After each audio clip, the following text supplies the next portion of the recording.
Well, folks, the days are growing shorter. Thanksgiving is in the rearview mirror. Holiday season is in full swing. And my friends, something else that's very much in full swing already, college basketball season.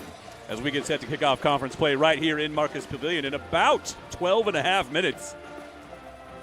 We are also officially getting set for what is all of a sudden one of the most anticipated, most remarkable basketball games, not just this season, not just in recent memory, but in the entire history of St. Martin's women's basketball. Well, good evening, everybody, and thank you for tuning in on a brisk Thursday evening for the first game of a St. Martin's basketball doubleheader. Alongside Saints Director of Athletic Communications, Austin Burns, I'm Jeff Lucero.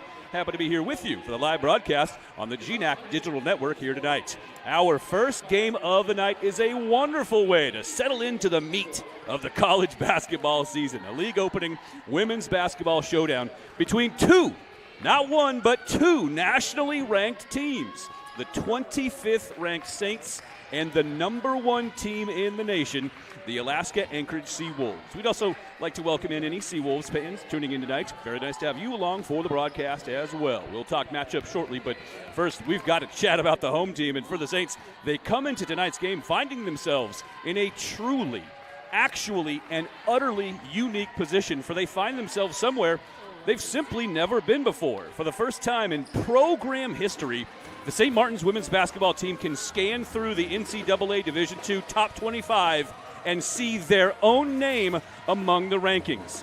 We'll talk more about that in a moment and throughout tonight's broadcast. But first, let's talk about the path they've taken that's led them to this unprecedented, although not entirely unanticipated, spot they're in for the first time in the history of St. Martin's women's basketball. After tuning up for the season with a near impossible exhibition gauntlet against three Pac-12 programs, the Saints opened up the year by ripping off 5 straight wins before suffering their first setback in their most recent game. They got started with back-to-back wins at home against a very sturdy Hawaii Pacific team in their opener, following that up by running away from Pacific Lutheran on the strength of a dominating second-half performance before heading out on the road for 4 straight. They kept it rolling in GNAC territory at the Western Oregon Invitational with 2 more hard-fought W's in Monmouth against Sonoma State and Chico State, the former of which only made possible thanks to a massive rally from a fourth-quarter deficit of 16 points. They took their 4-0 record to Texas over the holiday last week,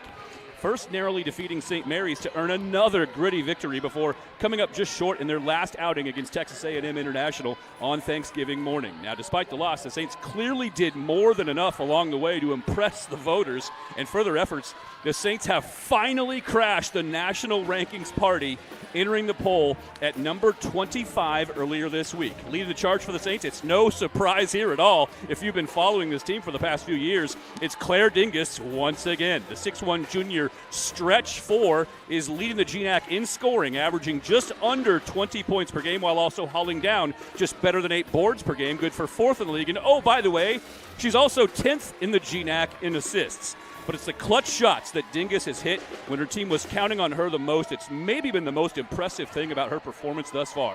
In each of the final 3 games of the Saints' season-opening 5-game heater, Claire Dingus sealed the deal for her squad, sinking one clutch game winner after another with the outcome on the line. Let's now welcome in Austin Burns to the broadcast. And Austin, before the season began, you and I had a hunch that this team was more than capable of sneaking out to this type of a start and rising up early on in the season and making a name for itself.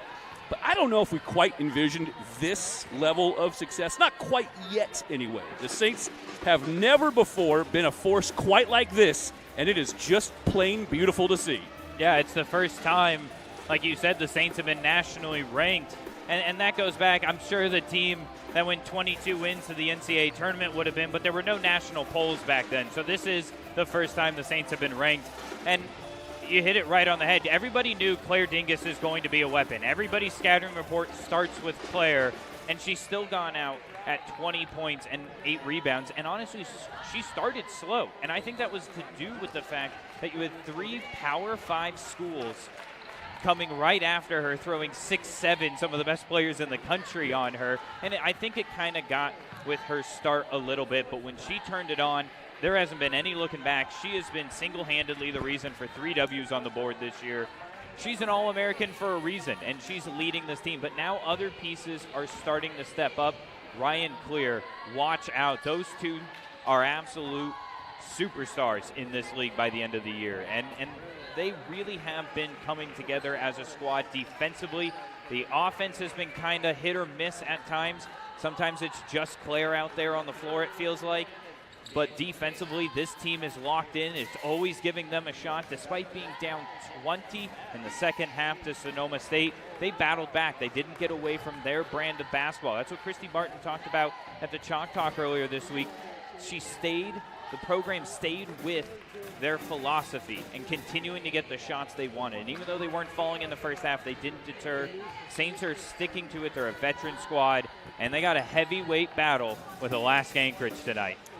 And it's the way they're getting it done that might just be the most impressive thing about this 5-1 start to the Saints season. If you scan through the team stats on the GNAC website, the Saints don't lead the league in a single team statistical category. Their top spot among league leaders is free throw percentage and assists per game, where they're second in the GNAC in each. A similar perusal of the NCAA D2 national leaders produces just one result with the Saints' name next to it among any of the top 50 of any team statistical category. The Saints rank 38th nationally in assists with 16.3 per game. So far they're not doing any one thing that just jumps out at you. It makes you go, wow, they're just plain grinding out games and playing their best when the game is on the line. We hear this all the time, and frankly, it starts to kind of sound lame after a while, but this team is just finding ways to win. And Austin, that's that kind of clutch effort that, if it continues to show up at the clutchest time on a consistent basis, could lead Christy Martin's team to a very special season. We'll take our first break of the pregame show as time winds closer to the opening tip of the GNAC opener for Saints women's basketball. You're dialed in to the Saints women's basketball pregame show on the GNAC Digital Network.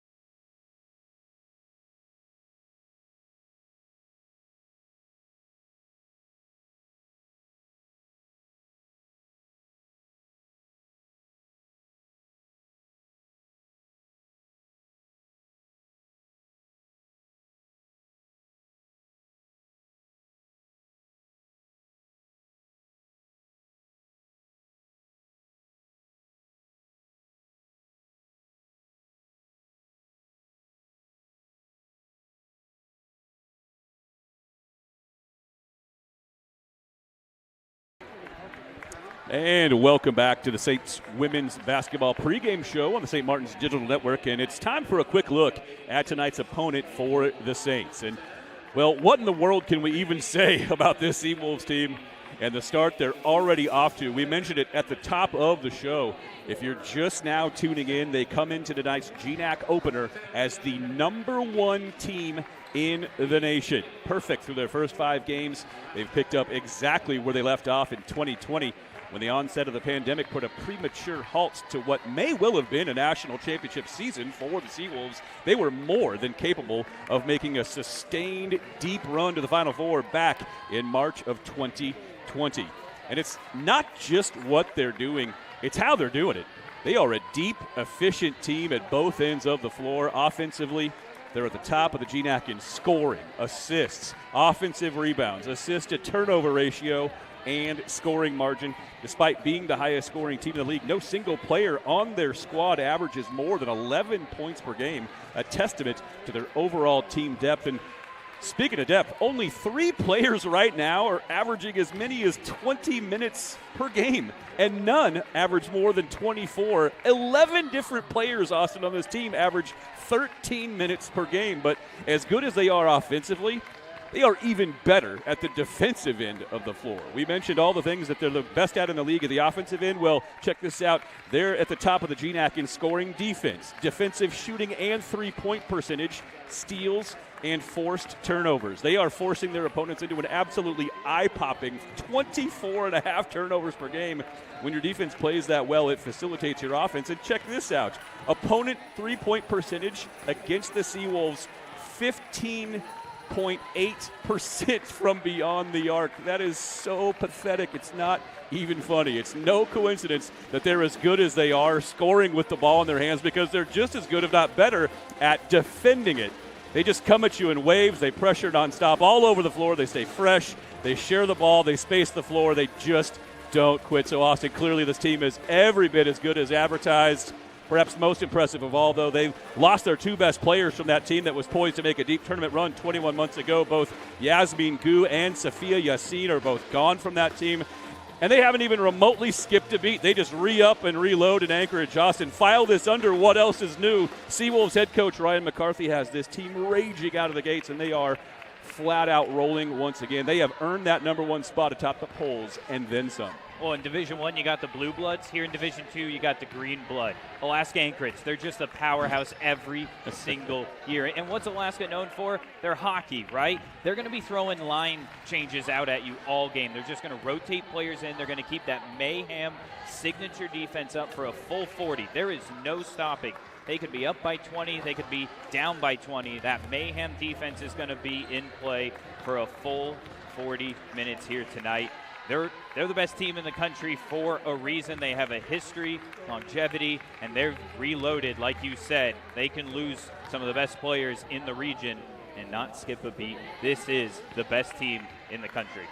Two nationally ranked teams for the first time in Marcus Pavilion history for Saints women's basketball. Austin, what an amazing way to kick off the GNAC docket. I cannot wait to see how this one plays out. We will take a short break. When we come back, we'll set the stage with some starting lineups. This has been the St. Martin's Women's Basketball Pregame Show on the GNAC Digital Network.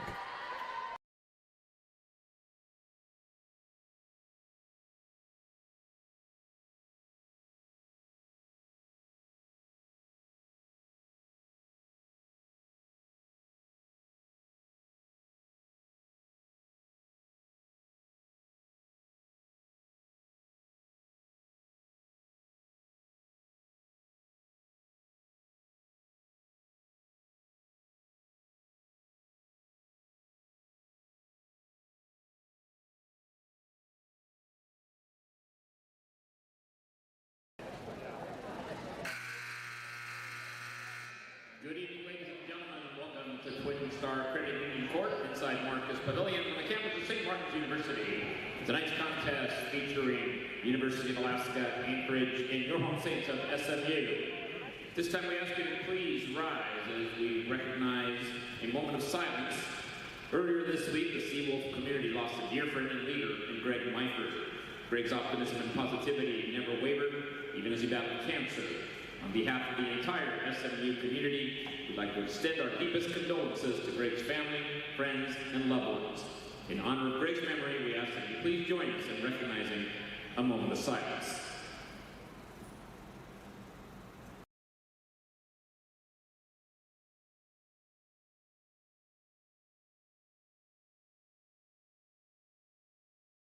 Now please remain standing for the playing of our national anthem, performed this evening by the St. Martin's University Pep Band under the direction of Dave Wasek.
starting lineup first for the visiting Seawolves of Alaska Anchorage is announced by head coach Ryan McCarthy.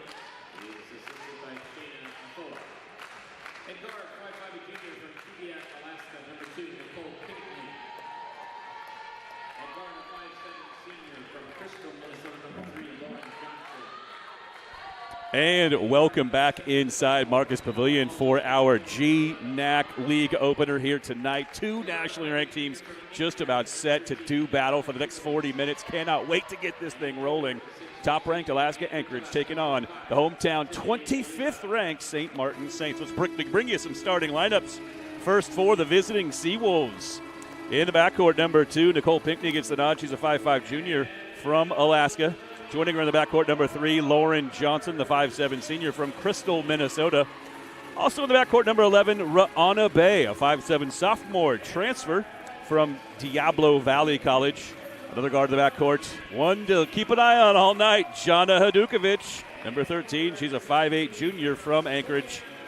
And in the front court, number 25, Tanae Valiva, the 6' senior, also from Anchorage. Ryan McCarthy, of course, in his 10th season now at the helm for the Seawolves. For the Saints, going to roll out a similar starting five to what they've been going with all season long. If they broke, hey, do not fix it. In the backcourt, number 1, Tierney Didadonis, the 5'6" senior transfer from Glendale Community College. Also in the backcourt, Lauren Morris, the 5'8" redshirt freshman from Irvine, California, number 44 for the Saints. Along the front line for the Saints, number 14, Claire Dingus, the 6' junior from Spokane Valley. Number 22, Ryan Clear, the 5'10" freshman from Pullman.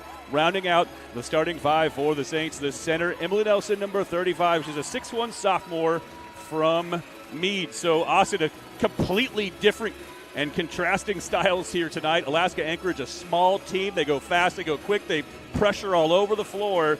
The Saints, a much bigger, more physical team. Something's got to give here tonight. Absolutely, and the first 10 minutes is going to be the key. St. Martin's, they've given up 141 points in the first quarter, just 128 in the second quarter alone. But this is not a team you can fall behind early. Saints going to have to be locked in right from the tip. The ball is tipped, and we are underway, folks. Alaska Anchorage controls the tips. They're moving it left to right on your radio dial, clad in black. Saints come out in the home whites. 12 on the shot clock.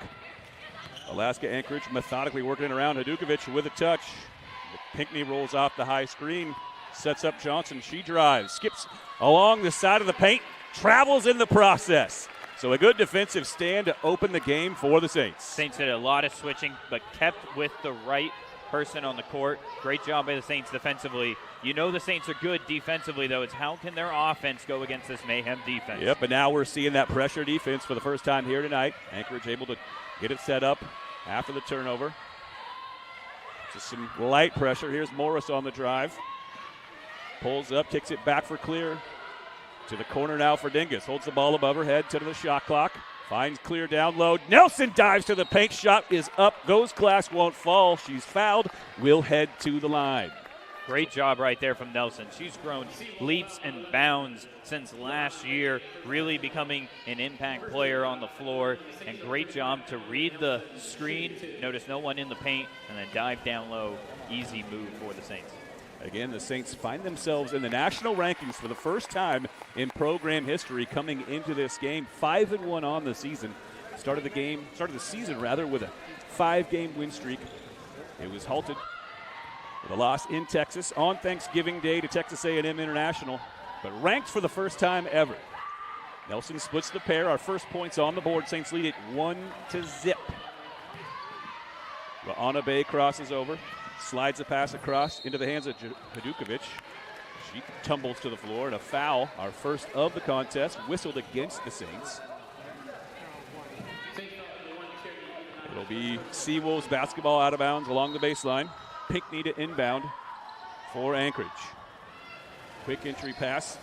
Spot up 16-footer along the baseline. Trickles off. A couple of Saints after it, but it is last touched out of bounds by the Seawolves. So a couple of empty trips for Alaska Anchorage to start the game. Yeah, and that's where the Saints are going to have to do their best work tonight is on the glass. A dead ball that sets up the pressure.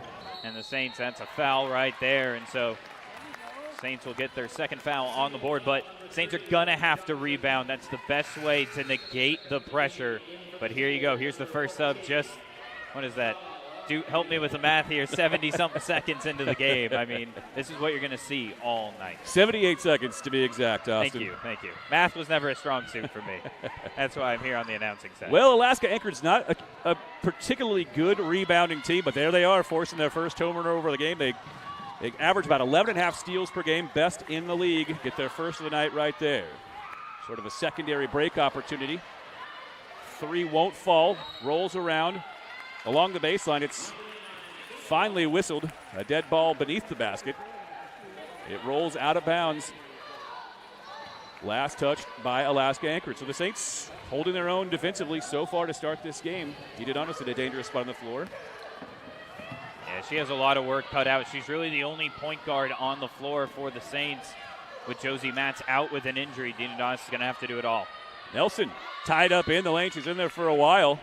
And she is, in fact, tied up for the jump ball call. Maybe we should stop calling it a jump ball. They don't jump it up except to start the game anymore. I'd love to see the old jump ball back in college. Oh, my God. You know? I'm all for it. Give it to me. Put it in my veins, Austin. Entry pass whistled up top into the hands of Didadonis. Picked up there. Starts her drive, crosses over, finds Dingus. Drives the baseline. Bumps into a Alaska Anchorage player, composes herself, and knocks home a shot from 7 feet, and the Saints lead at 3-0 under 2 minutes gone by. Seawolves are trying to take advantage of an aggressive Dingus. She holds up. They don't get the charge. Easy basket. Vodukovic now into the high post. This is Valiva. She'll pull up from 16. That one rolls around. Dingus goes to track down the loose ball.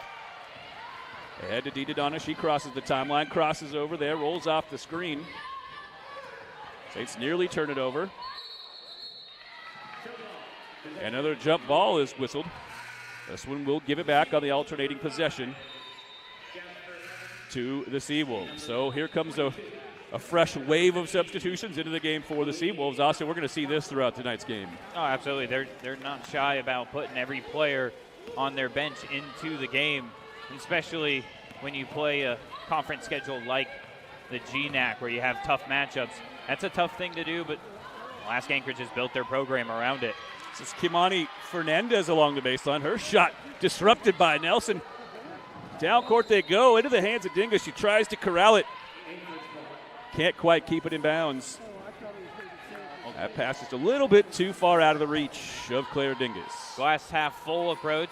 You know, Saints are making a lot of turnovers, but you're playing great defensively and you're up by 3, but you have to start cutting down on those turnovers. They will come back to bite you. The Seawolves still scoreless for the game's first 3 minutes. That's got to be a rarity for them.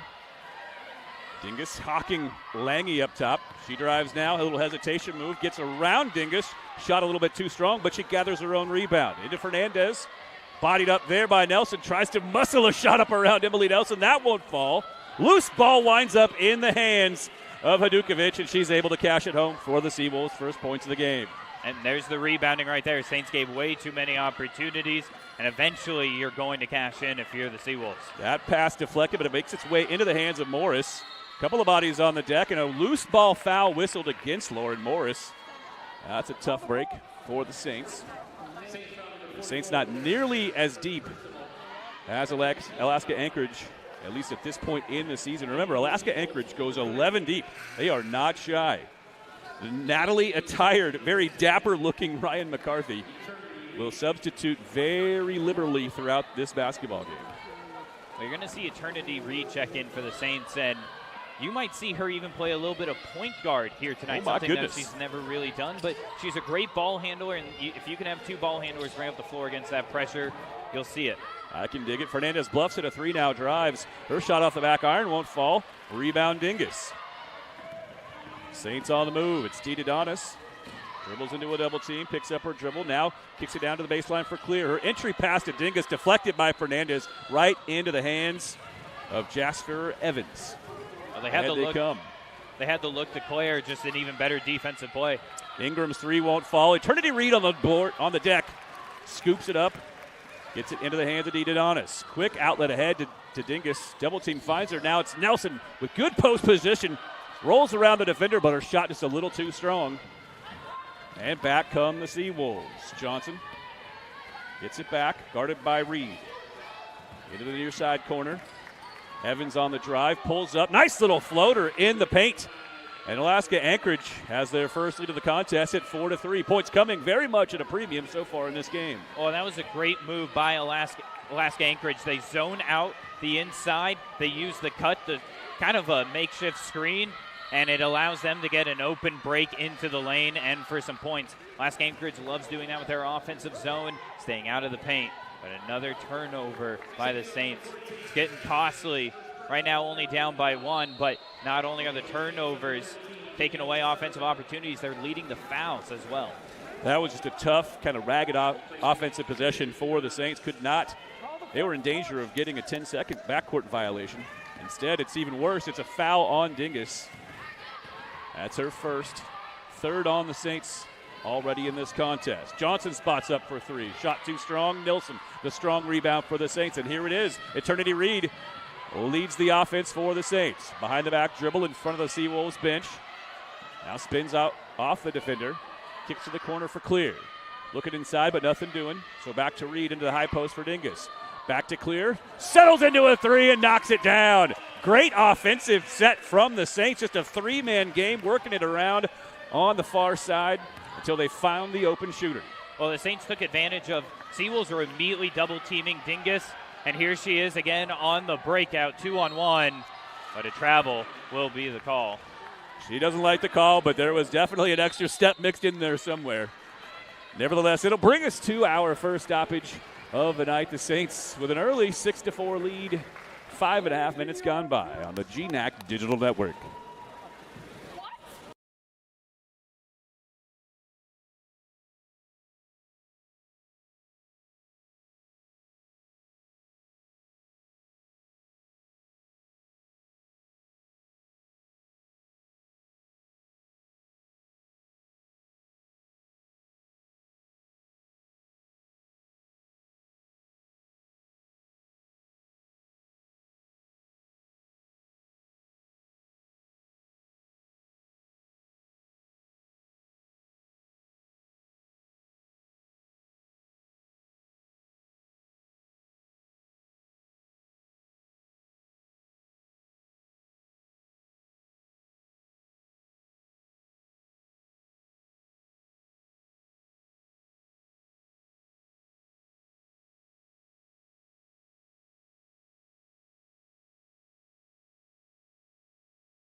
Six to 4, our early score. Tough sledding for Alaska Anchorage thus far. Just 2 of 10 from the floor. The Saints have made 2 shots, but they've actually only attempted 3 shots so far in this game.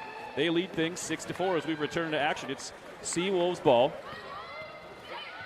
Circling back to get it is Pickney. They reverse it now into the high post for Valiva. Lange cut off nicely. She tries the other way. Drives, switches right to left midair. Shot won't fall. Offensive rebound for Valiva. Her putback won't go, but she's fouled and will head to the line. So 2 for 11 from the floor to open this game for the Seawolves. If you're a Saints fan, you got to be really happy with how well you're contesting these shots. I mean, defense is always going to keep you in games. That's what's been the motto for the Saints to start this season, and here it is on showcase tonight. But what I love what Alaska Anchorage is doing offensively, they're not putting anyone in the paint, even on cut-bys. They get out of there as quick as they can, and what it's doing is it's forcing Emily Nelson kind of be in no man's land defensively, and when a rebound goes up, she has no one to block out, and you see late the post coming in to grab that offensive board because Nelson doesn't know where to post up. It's a hard thing to do when you're all by yourself. The new Saints player on the floor is Janelle Sutterlick. Is Reed going to be able to get it across the timeline? Splits through the defense. And Christy Martin, oh, no, she did not call timeout. That was a foul whistled against Pickney. As those 10 seconds were dwindling in backcourt. Tough break for the Seawolves. Saints able to reset. Nelson at the top of the key. Skip pass for Sutterlick to the corner. Deflected by Jackson. Tries to keep it in bounds, but can't. Steps on the sideline in front of her own bench. It'll stay at the Saints end. 21 seconds on the shot clock. 6 to 5 hour score to start things. The action has been fast and furious. There just haven't been any points put up on the board. Well, I think what the Saints need to get to is Claire Dingus down low on the block. That double team comes, and that's what allowed that kick out to Ryan Clear. The Seawolves are saying, you're not going to beat us, even though Claire Dingus has had some great games against this defense. She needs to get down low on the block to be able to facilitate that ball back out. 10 on the shot clock. Sutterlick picks up her dribble. Back to Reed. Looking into the high post for Claire Dingus. Turns, faces, fires. It just does bound out. Strong offensive rebound ripped down by Ryan Clear on the weak side. Sutterlick dribbles it off her foot, tries to keep it in bounds and can't. Well, that's an opportunity right there by the Saints that you just can't. You can't lose an opportunity like that. Great offensive rebound by Clear. Swing the ball out. You had Eternity Reed. Now, she's not really a three-point shooter. At least we haven't seen that out of her game so far to start her career. But she had her wide open out on the wing and could have reset the offense. So now we'll see Maren Budeman back onto the floor for the first time tonight, actually. Great guard out of Canada. Great ball handling skills, and her best bet is the defensive end. She can really lift the Saints defense. Man-to-man defense for the Saints. Jackson handles, 15 on the shot clock, guarded by Clear. Pinckney thinks about a three. Now it's Bay on the drive. Gets around Budeman. Taps the rebound right into the hands of a Seawolves player. Over the back comes Valiva. Earns the Seawolves an extra possession. Now a mid-range jumper. Out of the hands of Jackson. That won't fall either. The shooting woes continue for the Seawolves early in this contest with 2.5 minutes left in the first quarter. Didadonis nearly spins into a double team. Instead finds Budeman. Skip pass back to Didadonis. Has some space for three, but it's too strong. Weak side rebound. Easily brought down by Valiva. Quickly ahead. In transition, Bay gets to the rack. Shot won't fall. She'll head to the line after being hacked across the arm by Didadonis. That's the fifth foul now on the Saints. So the Seawolves in the bonus for the final 2 minutes and change of the first. Oh, and more importantly, second foul already on T. And so that's going to be for the Saints. They're going to leave her in. They're going to leave their senior point guard on the floor with 2 fouls. So these next 2 minutes, if I'm Alaska Anchorage, I'm going straight at Tierney, trying to make her pick up that third foul. But Christy Martin opting to trust the senior right here. I mean, she just came back onto the floor, got a nice spell on the bench, and then comes back in and picks up the second foul. Well, you mentioned it a moment ago. The Saints a little short-handed in the backcourt as Josie Matz suffered a broken nose right before the start of the season. We still have not seen Josie Matz, the D1 transfer from the University of Portland, make her Saints debut. Once she comes back, boy, won't that do a lot in terms of helping with the backcourt depth for the Saints. At the other end, Lauren Morris's shot bounds out. So the Saints have gone cold here.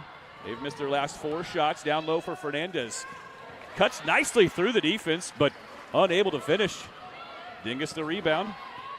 A bounce pass ahead for Didadonis. Minute and a half left or so here in the first quarter. Just 6 to 6 hour score. Number 1 versus number 25.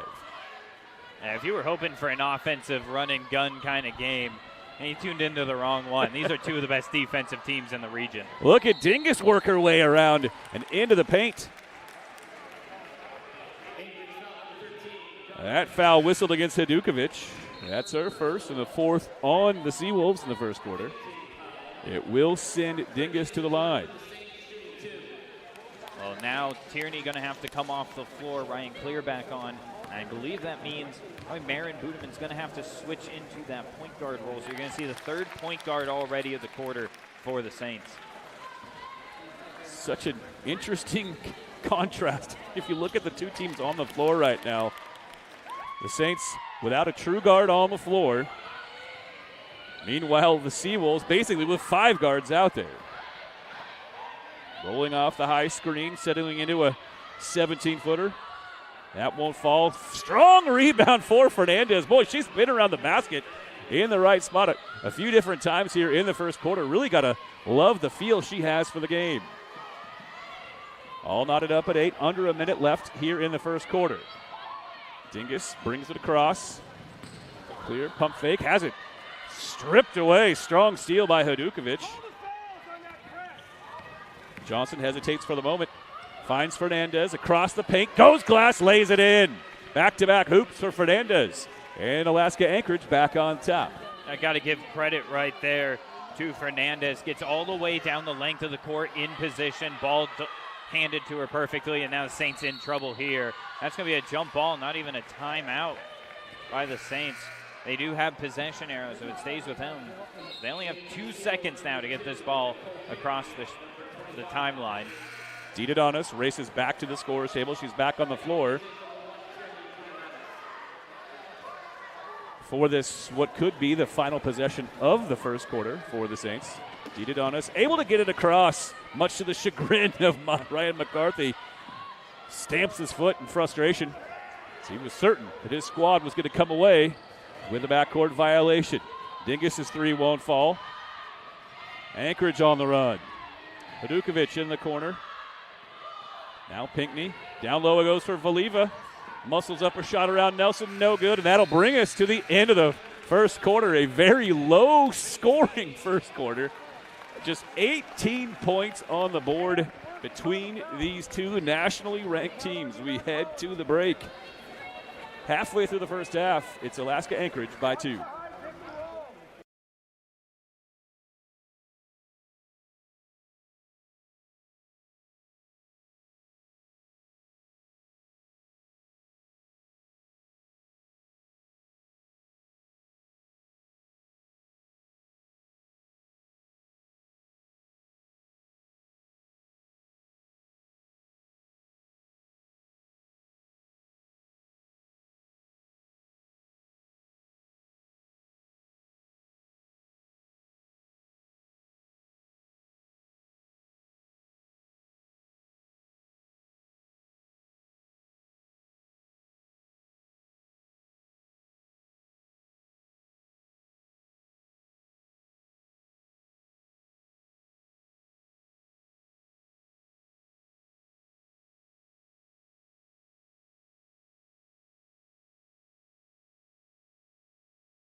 To 8-hour score in the first of 2 GNAC League opening games tonight between St. Martin's and Alaska Anchorage. A quick look at the stats, and they kind of tell the story.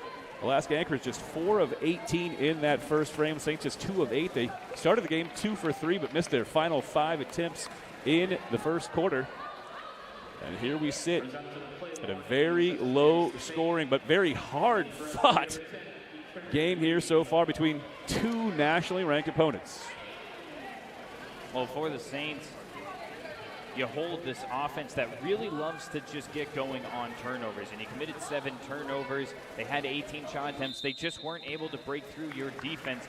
And this Saints defense usually clamps down more and more as the game goes on, but you have to be able to give your defense a rest, get some nice long offensive possessions. Saints, by and large, have stayed in that man-to-man for this game. DeDonis able to compose herself, toes the line, but steers it back the other way. Claire Dingus wide open along the baseline. I'd like to see her just take that shot right there. Wide open, All-American, why not? Morris posted up, kicks it back for DeDonis. Steps to her left for a 3, well off the mark. Nelson after the rebound, able to control it just for a moment, long enough anyway to get tied up, and it'll stay with St. Martin's on the alternating possession. And these Seawolves, they're so good at getting their hands right in there, clean on the ball. Best team I've ever seen be able to get their hands straight on that. Elbow extended for Morris. They look low for Emily Nelson, but she's undercut. That's the second foul, I believe, on Hadukovic, if I'm not mistaken. It is her second. Yeah, so that's going to send her to the bench. She's the leading scorer on this team. Remember, they're so deep, and players don't play a whole lot. None of them averaging more than 24 minutes per contest so far. Hadukovic, though, their leading scorer at just under 11 minutes a game, has to sit after getting whistled for that second foul. Clear can't control the inbound. It winds up with the Seawolves. On the run at it's Pinckney. Gets to the glass. Nice little finger roll. Lays it up and in. And the Seawolves with their largest lead at 12-8. Saints cannot be careless with the basketball like they were right there. No, right there. That's a design play to put the ball up in the air. Usually the Saints are longer and more athletic, but not tonight. This Alaska Anchorage team, they can go get any ball. They are 5 ball hawks on the floor at any given time. Dingus and Valiva really going at it. They are just trading blows. Now clear as the shot clock expires. Able to work herself free. Saints really had to work hard in that possession. Finally clear as the shot clock wound down, able to get free for the 14-footer. Good sign for the Saints, able to stem the tide. They had misfired on their previous 6 shots. Well, the Saints just look better when Emily Nelson's on the floor, and she's doing a lot of work here already in the first few minutes of this game. Emily Nelson, difference maker down low. Clear with a wide open look at a 3. Looks strong, and it is. Speaking of strong, how about Morris with the rebound? However, it's wrestled away from her by Jackson. And Pinckney will run the offense for the Seawolves. Back to Jackson, crosses right to left, gets into the paint. Wild shot will fall. How in the world did that go down? I think Jackson was just looking for a foul there more than anything. Just sort of threw up the shot as an afterthought. Still found a way to knock it home. Dingus wide open. Long 2 on the way, and she'll drill it. Claire Dingus along the baseline. The 18.5-footer will go. 14-12 our score. The Seawolves just love getting the ball into the middle of the paint. They had an open 3, pass it up. They are attacking down low, but they're doing it from outside, if that makes any sense. Their guards are starting from outside. They get that cut. A lot of cuts always going towards the basket. There's another one. Johnson with a head full of steam gets started.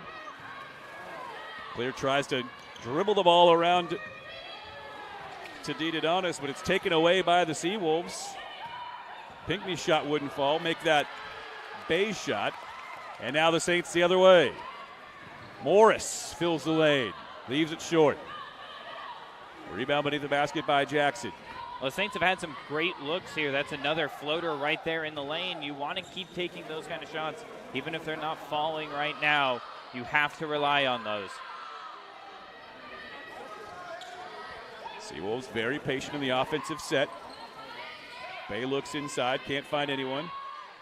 Jackson comes to get it, guarded by Morris. 5 on the shot clock.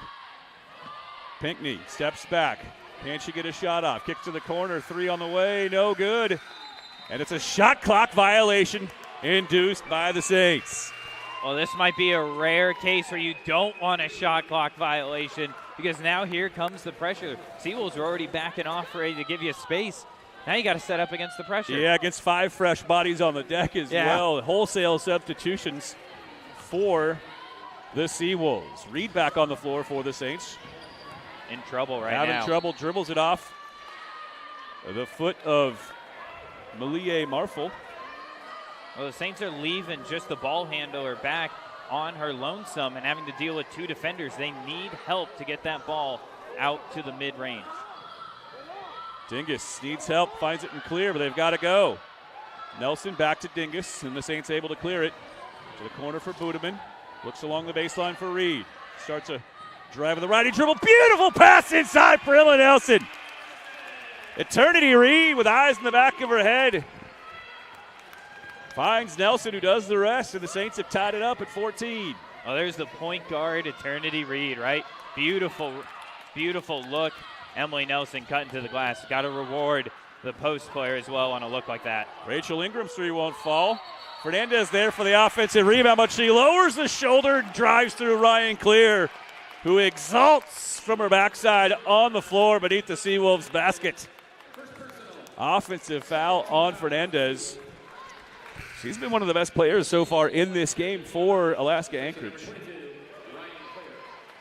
She earns the offensive foul, the second of the quarter, whistled against Alaska Anchorage. 5:38 to play in the first half.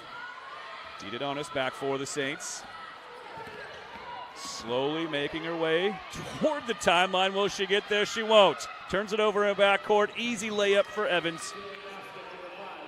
Saints are going to have to adjust their bringing up the court. It's not working with just one player by herself. They have to play kind of more of a diamond shape to get that ball through. Look at Dingus with the crossover. Leaves it for Budeman in front of the Seawolves bench. Reverse it back to the corner for Dingus. Cut off there, so hands it off for Eternity Reed.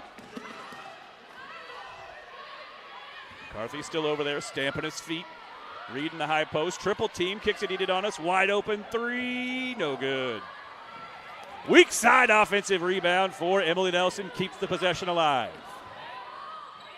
Didonis looking inside, finds Dingus, down to the low blocks, goes to work on Fernandez, pump fake, tries to create some space, no, can't get a shot off, instead muscles right back in to the solar plexus of Fernandez, draws the foul, she'll head to the line. That's back-to-back fouls on Fernandez for Alaska Anchorage, and it will bring us to a stoppage in play. So Claire Dingus with an opportunity to tie the game with a couple of shots at the foul line when we return.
Well, this one has delivered in a lot of different ways. We're not seeing a lot of points scored so far in this game, but it is a classic battle between two teams that are just going at one another with everything they got.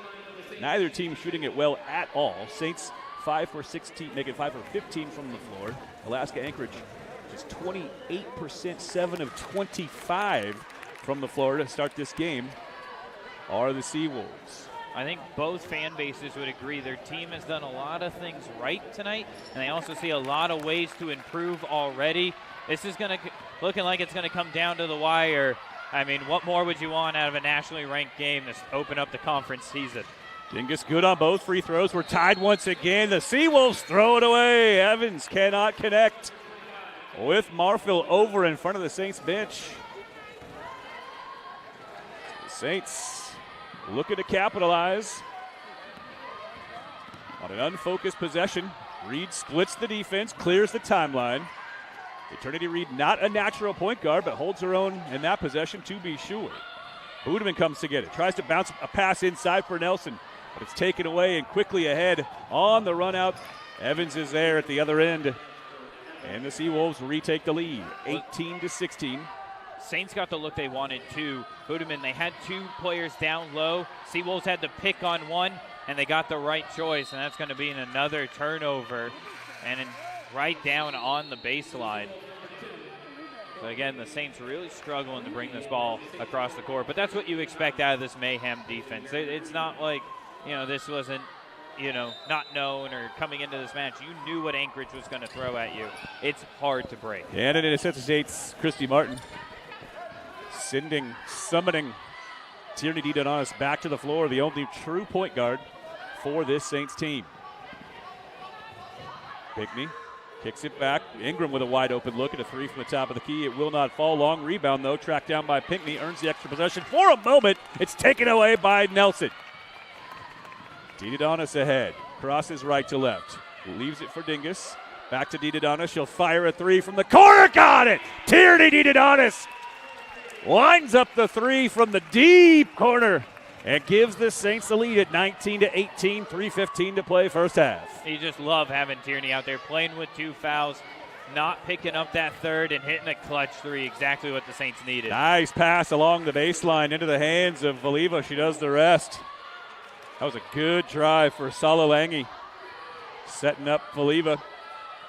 Back and forth we go. Saints had it across the timeline, but Reed took her eye off it, and the ball sails over the scorer's table. Associate Athletic Director Chris Greger doesn't get a touch, in fact. It looked like he was about to. You know how bad he wanted to put his name in the box score, right? Maybe he should just stick to doing what he does best, being the replay monitor official over there. Valiva looks inside. Instead, hands it off for Bay, and a whistle away from the ball. It's going against Alaska Anchorage. An offensive foul. I didn't even see what happened. Did you see it, Austin? I didn't see that one as well. I was looking up here. The whistle was somewhere back underneath the basket. And we've got a timeout on the floor. We'll keep it here. Just a 30-second timeout.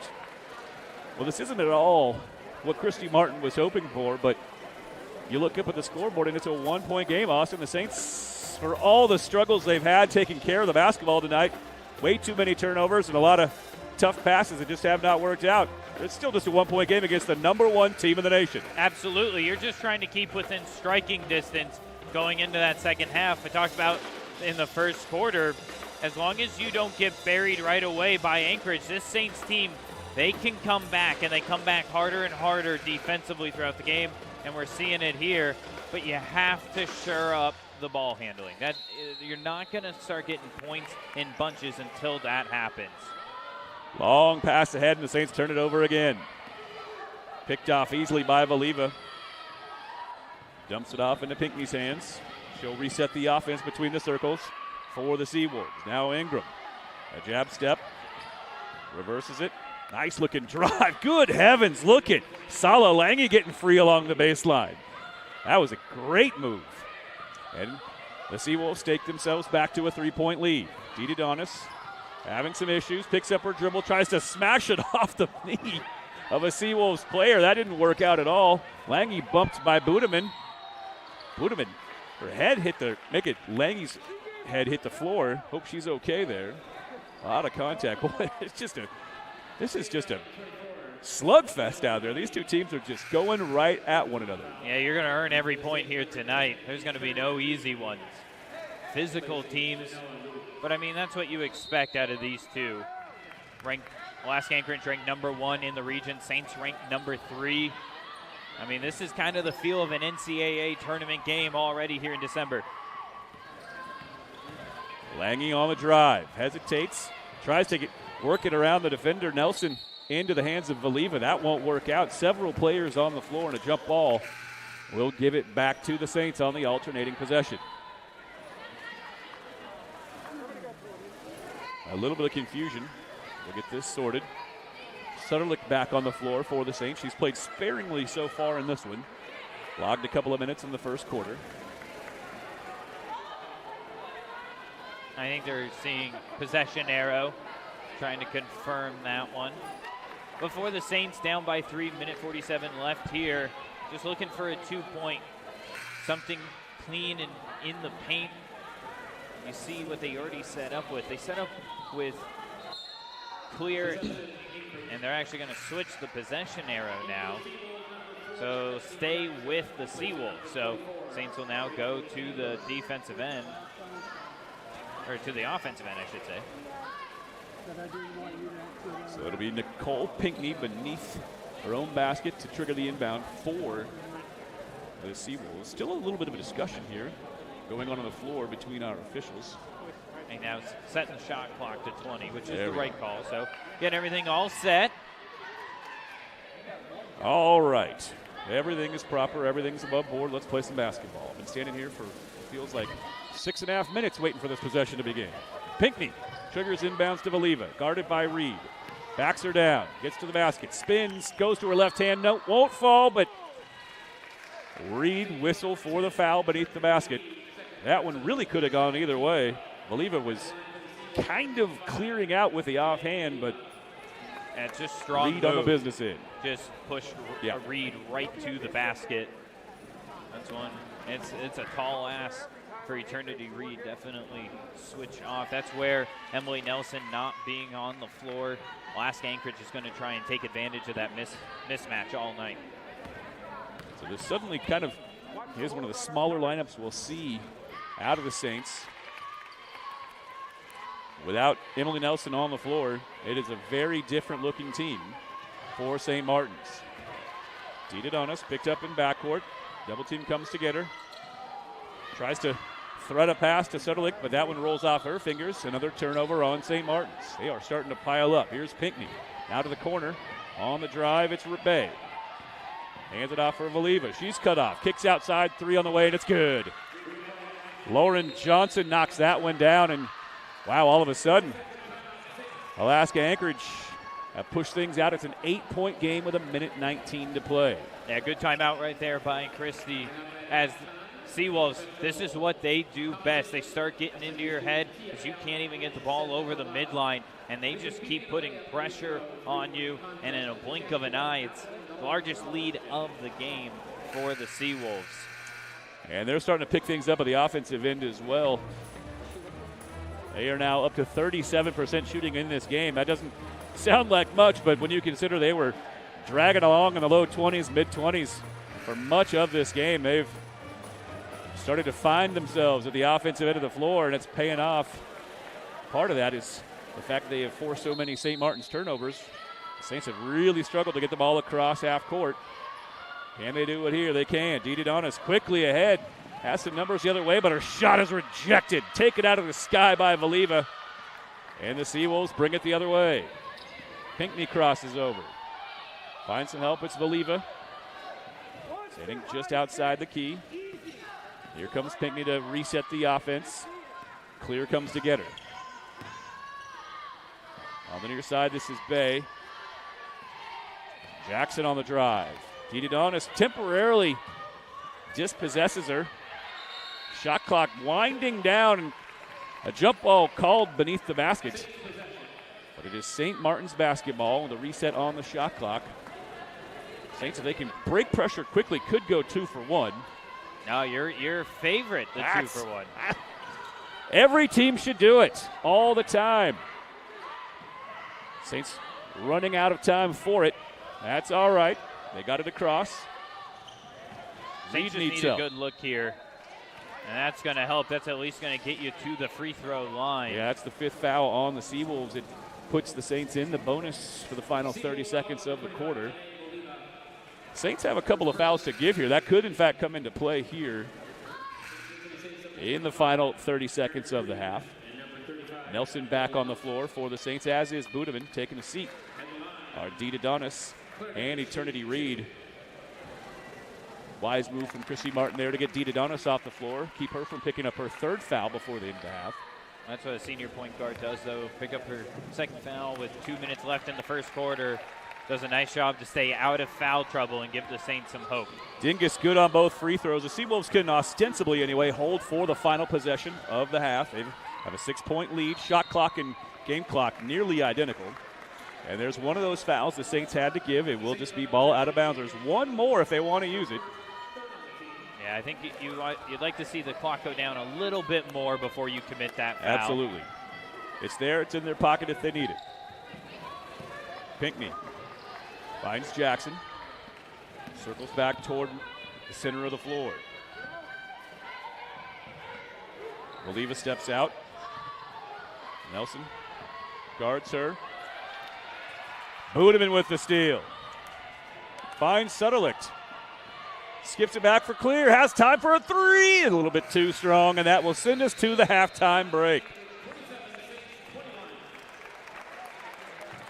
So not a ton of flow to that first half. Alaska Anchorage, though, starting to find it at the offensive end in the waning moments, but the Saints rally back and close the half, keeping Alaska Anchorage off the scoreboard. So our score after 20 minutes of play, it's Alaska Anchorage 27, St. Martin's 21 on the St. Martin's Digital Network.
Talking now.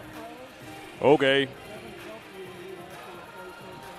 And welcome back inside Marcus Pavilion for the St. Martin's Women's Basketball Halftime Show.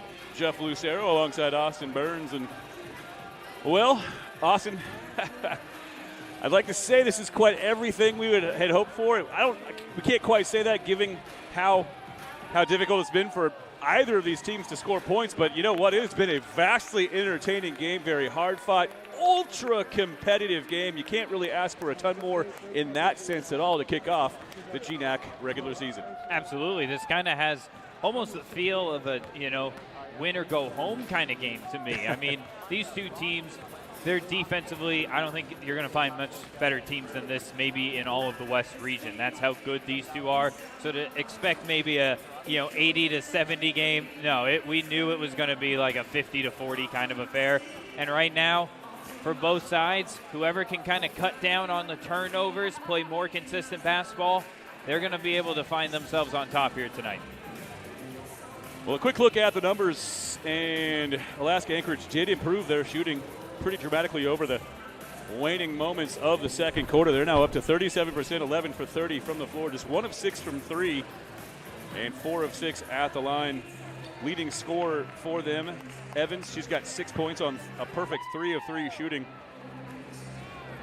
Seawolves finished with 14 rebounds in the first half. The big number for the Saints over on the other side of the ledger, 17 first half turnovers. Austin, they're going to have to do a vastly better job. I mean, by an order of magnitude better job at taking care of the basketball in the second half. Yeah, my number in my head coming into today's game was about 25. If the Saints could keep it under that, I felt like they had a really good shot here tonight. Not a great start, but then again, you're only down by 6. Yep. I mean, this is anyone's game right now. If you're Alaska Anchorage, you just need to start hitting some shots more consistently. They've been getting the looks. Both sides, honestly, have been getting great looks here tonight. The shots are just not falling. Kind of some, here and there momentum. But Saints are able to respawn after Anchorage got the biggest lead of the half. Saints knocked off the last few points of the half.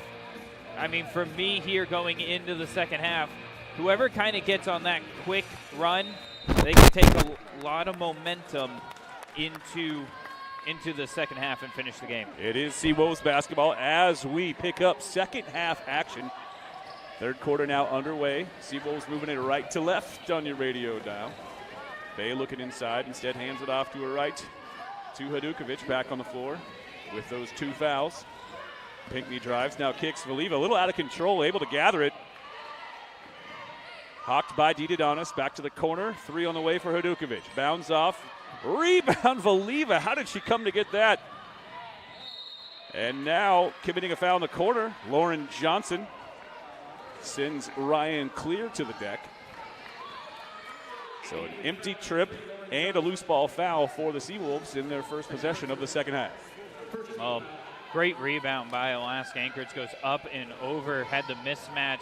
The Saints, let's see what adjustments they've made, bringing some more players back to help handle this press, and they break it easily. Nice job. Clear with a beautiful look inside for Lauren Morris to get things started for the Saints. Saints just did a very nice job of being patient and spacing the floor in order to break the press that time. Let's see if they continue to sort of look for the cracks that way as the second half wears on. Anchorage at their end. Johnson on the drive, tries the baseline. Morris deflects the pass out of bounds. It'll stay with the Seawolves. 14 on the shot clock. Exactly a minute gone by here in the second half. And already our first substitutions, Austin, it took 78 seconds in the first half. Just a minute goes by before Ryan McCarthy summons 3 fresh bodies to the floor for his squad. Yeah, I don't think there's a stat for it, but I'd love to know what's the fastest substitution he's ever made in a quarter. Nelson deflects the rebound into the hands of Dingus, and Didadonis steers it the other way for St. Martin's. Clear wide open. Nelson in the high post, puts the ball on the deck, gets to the rack, fouled on the floor before the shot went off.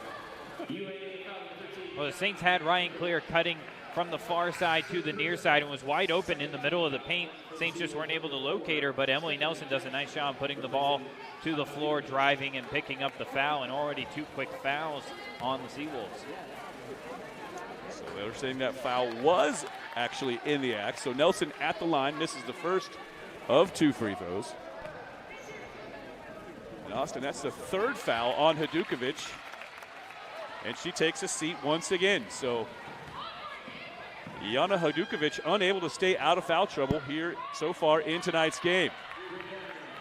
3 ball raised and crushed by Stephanie Jackson for the Seawolves. And just like that, we're back to a 6-point affair. Clears the timeline. Tries to enter it to Nelson in the high post, but it's taken away from behind by Fernandez. Pinckney, they reverse it. And a 3 for Lange. Now she drives with it. Lefty shot won't fall. Strong rebound. Ryan Clear for the Saints. Nice job. Clear's done probably the best job tonight on the boards for the Saints. And here she is, coast to coast. Lefty layup won't fall high off the glass. Back comes Jackson the other way for the Seawolves. Finds Lange cutting on the wing. Runs over. Tierney needed on its wave off the basket. The offensive foul whistled against Sala Lange. That's her second, but already the 3rd team foul on Alaska Anchorage here in the 3rd quarter. And more fresh bodies on the floor for Alaska Anchorage. They've cycled through their starters. They've got 5 reserves on the floor. Clear bluffs a pass, gives it back to Dingus. And the 4th foul whistled at the timeline. This one going against Marfel. 2 minutes and 17 minutes gone by. 2 minutes and 17 seconds gone by, and already the Saints will be in the bonus with the next foul whistled against Alaska Anchorage. And Ryan McCarthy perhaps a little frustrated with his team, wants them to get composed, so he calls a 30-second timeout. We'll keep it here. So more back and forth. There's just so much going on in this game, Austin. Yeah, and for the Saints, even though you've been struggling a little bit offensively here tonight, what better way to change that than getting to the free throw line, stopping the play, and then, putting points up on the board. And so you're 1 foul away from getting into the bonus. But again, I'd like to see the Saints maybe get the ball down low or maybe up to the high post and Claire Dingus, let her facilitate. She can hit from that range, so Alaska Anchorage is going to have to come out to guard her, and that's going to open up a lot of angles towards the basket. Alaska Anchorage, though, even though a star player picks up their 3rd foul, it's just replaced immediately onto the floor with another key player. I mean, they have so much depth and talent on this team. This is, man, you couldn't have asked, in my opinion, for a better matchup to open up the GNAC play. It's one of the most intriguing. It's probably first of all, it's the marquee matchup on the night, to be sure, in this conference. There's been so many teams that have emerged so far in the GNAC. They are represented well right now in the West Region standings. In fact, the top 3 spots of the West Region standings occupied by GNAC teams. Number 1, Alaska Anchorage. Number 2, undefeated Western Washington. And number 3, St. Martin's. As well, Central Washington and Northwest Nazarene, numbers 9 and 10 in the poll. So 5 of the 10 teams in the West Regional top 10 rankings, including the top 3 overall, all from the GNAC. Yeah, I think the GNAC, in all honesty, this year, 8 teams get in. It wouldn't surprise me if at the end of the year, 4 of them go. This is a loaded conference. Reed a little out of control, is tied up at the free throw line. Alternating possession, keeps it at the Saints end with 19 seconds on the shot clock. Saints trail by 6. They've trailed by as many as 8. They've led a few times. They have not led since the first quarter. They are hanging around with the number 1 team in the nation. Morris tries to enter a pass to Clear, but it's deflected and picked off. Another steal for the Seawolves. Back the other way they come. I believe that's Johnson tumbling. Megan Jackson hitting the deck. And that is the 2nd foul whistled against Claire Dingus in this game. That's a player the Saints cannot afford to have in foul trouble tonight. Yeah, Claire Dingus leading all scorers tonight. She's the only player in double figures at this point. She's got 10 points and a team-high 5 rebounds to go along with 2 assists as well for the Saints. Yeah, I mean, Claire does everything for St. Martin's. There's There's no denying that. She is, in my opinion, the best player in the conference. I would have voted her, preseason player of the year, but they don't give me a vote. Probably a smart move, You homer. But no, I mean, for St. Martin's, now we're seeing some different looks here to handle the pressure. Saints are making some nice adjustments out of halftime, and it's working. Kind of a dangerous spot for the Saints. They now once again face their largest deficit of the night at 8 points. DeDonis down the drive, hands it back to Claire. She'll try for 3. That one just does lip out. Long rebound, trickles all the way out near the timeline to the hands of DeDonis. An extra possession for the Saints. Skips it back down into the hands of Dingus. Double team comes to meet her, steps through it, hands it off for Clear. She'll fire from 10 feet. That one won't fall. Dingus hits the deck, and the rebound cleared by the Seawolves. Yeah, it was a great job by Lauren Morris. That's something that kind of maybe doesn't get recognized in the box score, but the coaches definitely take notice of a hustle play like that. Marful on the drive. Stead defers to Jackson. Jackson gets it back in front of her own bench. 12 on the shot clock. Starts the lefty drive. Gets into the corner. Gets into the paint. Kicks to the corner. Well, I don't know about that one. Well, Marful leaned between 2 Saints defenders. Tough angle for that referee. She did look a little out of control on the shot. Maybe it was just the body language behind the shot that induced the foul call. Nevertheless, it is Marful heading to the free throw line. This, by the way, is perhaps the weakest part of the Alaska Anchorage attack right here. They come in tonight dead last and by a pretty comfortable margin in free throw shooting. They are just 51% on the season at the free throw line. It's almost unfathomable that a team this good can shoot so poorly at the free throw line. It's early in the season, a small sample size, sure, but unbelievable that this team is as good as they are, has just been so mediocre, just completely average in every way at the free throw line. Oh, and it pays off for him right there, coming up with the offensive board. And now another opportunity at the line. Every great team does have an Achilles heel, though. And so far to start the season for Alaska Anchorage, it has been their free throw shooting. I mean, when their closest game has been 9 points on the season, they're used to winning by 15 to 20 range. There's a lot of things this team does well. Saints are +4 on the boards in this game, Austin. It doesn't really feel that way. Alaska Anchorage has competed very well with St. Martin's on the glass. That was one area where I thought the Saints might have an advantage certainly tonight with a couple of the better rebounders in the league in Nelson and, of course, Claire Dingus. I thought the Saints might have been able to be up in that +8, +11 range even at this point in the game on the glass. But Alaska Anchorage, you can see it's part of their game plan. They have sent everyone to the glass, especially at the offensive end, where they've earned themselves a lot of extra possessions. Yeah, St. Martin's, there's no denying, is probably the best rebounding team in the GNAC.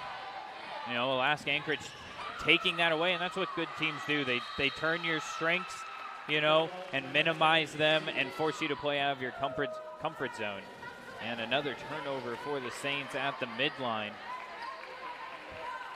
And so the Seawolves get the ball back with a 10-point lead. This is where it can start to get dangerous if you're a St. Martin's fan. I was just going to say, come up with a defensive stop. Don't look now, but it's a 10-point game, our first double-digit deficit of the night. Good hands from Emily Nelson. She actually had her back to the pass, but still wise enough to stick a paw out there and deflect that thing.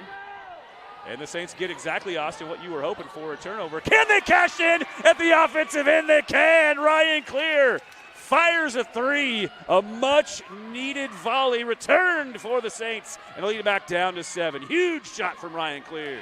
Yeah, huge momentum shift right there. Ryan Clear coming up right when the Saints needed it most.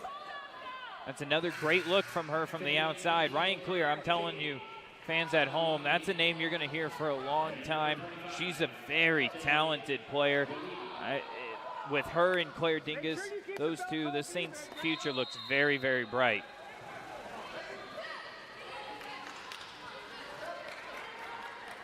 Things getting not quite chippy exactly, but a little testy here and there. These two teams have just gone right at one another throughout the first 25 minutes of this contest. Long cast, no good. Nelson the rebound. Saints with numbers the other way.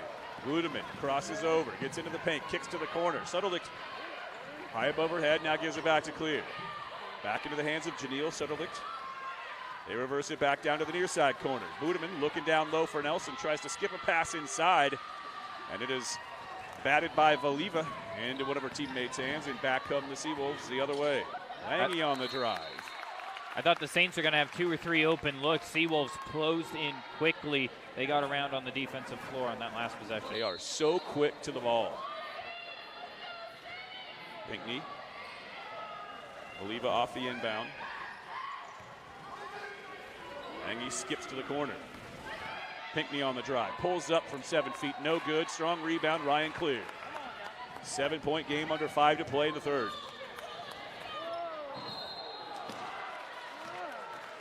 Sala Lange, I think, was trying to creep into the passing lane. Instead, just runs right into the backside of Claire Dingus.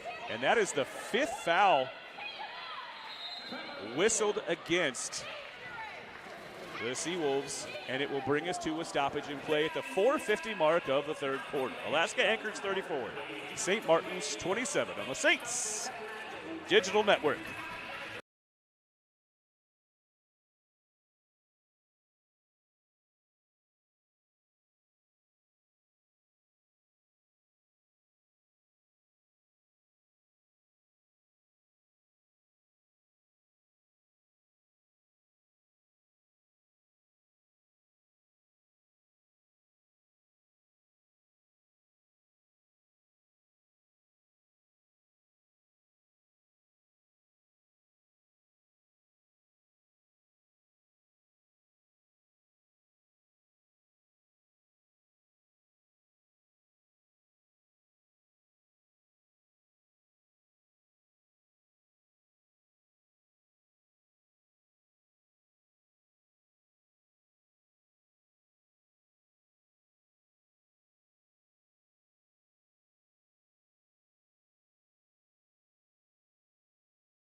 (34-27) our score, 4:50 left in the third quarter. Dingus back to the line where she's a perfect 6-6 so far on the night. I'll tell you, Austin, one of the best things about Claire Dingus's performance so far this season is she has regained that free throw shooting stroke. She's right back up to right around 90% to start the season. Remember, she was 90% as a true freshman a few years ago, and that number just sort of gradually went down over the last couple of seasons, including the truncated COVID season. But this year, so far, so good. She's right back hovering around the national leadership market, about 91% on the season. Now she's 8 for 8 here tonight. Yeah, and Claire's going to get fouled more than almost any other player in the GNAC. So for her to be able to convert at a very high rate, it just makes it such a headache to game plan against, because you can't really get super physical with her because she'll make you pay at the line. Well, just like that, Pinckney hits a 3 at the other end for the top-ranked Seawolves. Beautiful no-look from Clear. She gets loose in the paint, unable to connect, just a little bit too strong off the back heel. And racing out are the Seawolves. A little out of control, but Valiva there to collect things on the weak side after Evans' shot fell well off the mark. Well, that's a 4-point swing in momentum right there. Should have been an easy basket for the Saints, just can't convert. And the Seawolves, they don't give you any time to breathe quickly down the floor. Skip pass to the corner, sets up Sutterlick for 3. That one does just bound up and off the backboard. Ball rolls around, finally gobbled up by Evans. It's a good look for the Saints right there. Just keep finding those looks. You have to trust those shots are going to go down. Just unable to right there from Sutherland. And the Seawolves in their last couple of trips have rebuilt the lead back to double digits. It's 39-29 as we near the 3-minute mark of the third. Hadukovic for 3, and she got it. Up Akers does it now, the lead. And Christy Martin needs a timeout as the lead has swelled to 13 points, an 8-0 run. Man, just a second ago, Austin, the Saints had cut it to 5, and just like that, 8 quick points from the Seawolves. And it's back to a 13-point advantage. Yeah, I mean, that's what, you can kind of expect out of Alaska Anchorage. St. Martin's has come with some haymakers here tonight to try and cut into this lead. They've had some good looks. They've made some runs, but Anchorage has been able to respond right back. And so if you're St. Martin's, you have to keep with your philosophy, though. You're getting some good looks. You just had that runner in the lane by Clear, the three-pointer by Sutterlet. You're getting the good looks. You just have to keep attacking and trusting that that ball is going to go in. And they're moving the ball better across the floor. I think we should point that out. The Saints made some good adjustments. They've slimmed down on the turnovers. They now just need those looks to drop. So 3:11 left in the third quarter. Saints now trail by 13, their biggest deficit of the game. Got to start stringing some buckets and some stops together. Keep within shouting distance as we head toward the fourth quarter of this contest. DeDonis with a wide open look at a three. Got it!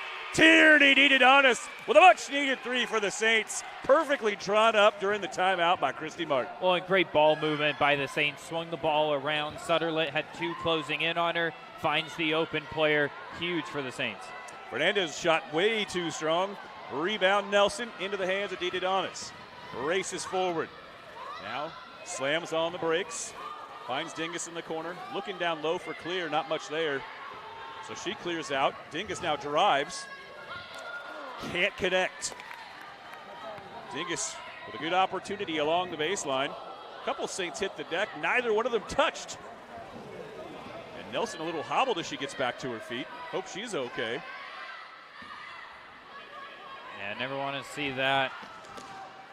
Two players just falling to the deck in unison. I don't think either one of them was contacted by an Anchorage player. Now a long three cast from Hadukovic. That one rolls out. She's after it, but unable to gather it as she takes a few steps up into the stands. It rolls harmlessly out of bounds, so possession back to the Saints. It's back to a 10-point game. As Lauren Morris and Eternity Reed will rejoin the fray for the Saints. Dingus gets a well-deserved break. Nelson makes her way off the floor as well. We'll hope that Emily Nelson's okay. Let's hope that both of them are okay. They both took a big spill. Claire's always on the floor. We're seldom going to worry too much about Claire. She's the toughest player. I mean, you know, good luck trying to pull Claire out of a game. I wouldn't want to see that death stare come my way, you know, late in the game. But, you know, for the Saints here, final 2 minutes, try and get some rest for Claire and Emily and chip away here. If you can get 2 baskets, that would be huge. And Eternity Reed, wow, what a move. Unbelievable. Eternity Reed able to just sort of rope-a-dope her way into the paint. The lefty teardrop falls off glass. We're back to an 8-point game. A stop here would be huge for the Saints. 14 on the shot clock. Jackson gets to work, pulls up in the lane. 8-footer won't go. Rebound tapped out of Sutterlick's hands by Jackson, but right into the awaiting hands of Eternity Reed. Quickly down the floor, it's clear. Skip it back over the top. Now Sutterlick with a wide open look at the three. It is just a little too strong. Lauren Morris, a strong offensive rebound. Won't fall. She's back after it, and she's fouled. She'll head to the line. Wow, Lauren Morris. I mean, that's huge when you can take maybe your 2 best rebounders off the floor and still come up with plays like that. Lauren Morris.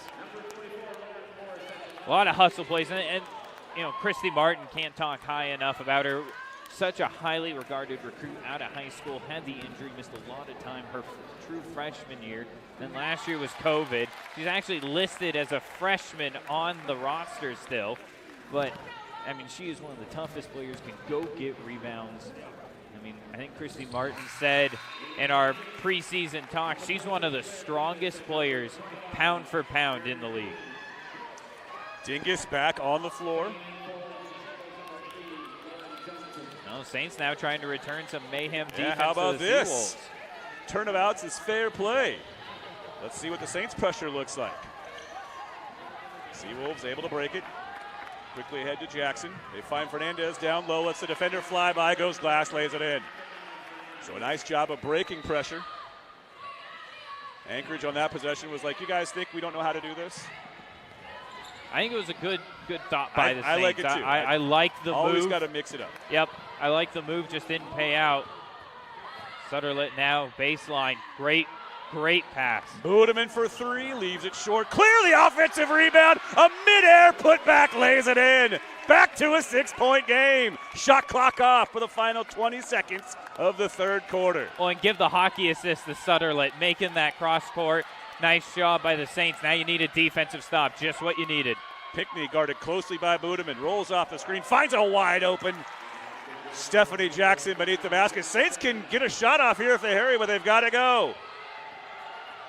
Budeman gets it ahead, taken away by Fernandez at midcourt.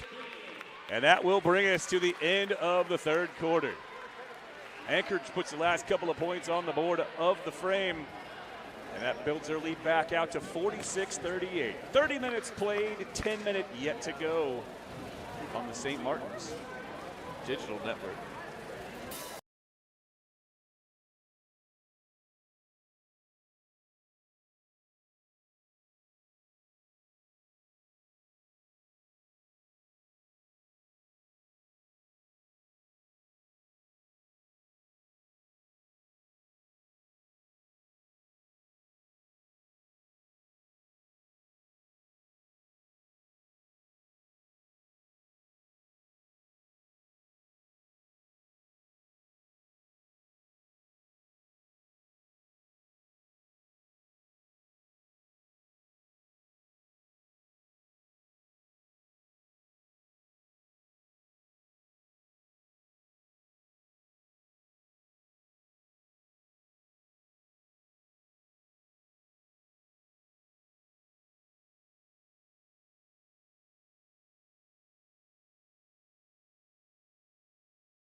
(46-38) our score.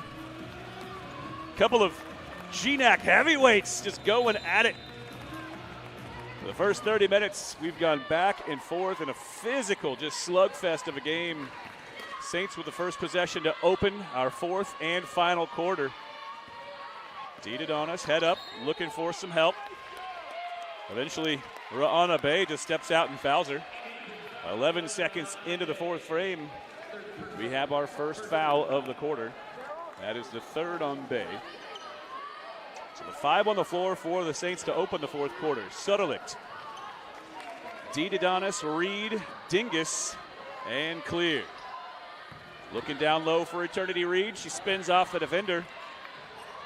Could not get it to fall, but we'll keep it at the Saints' end.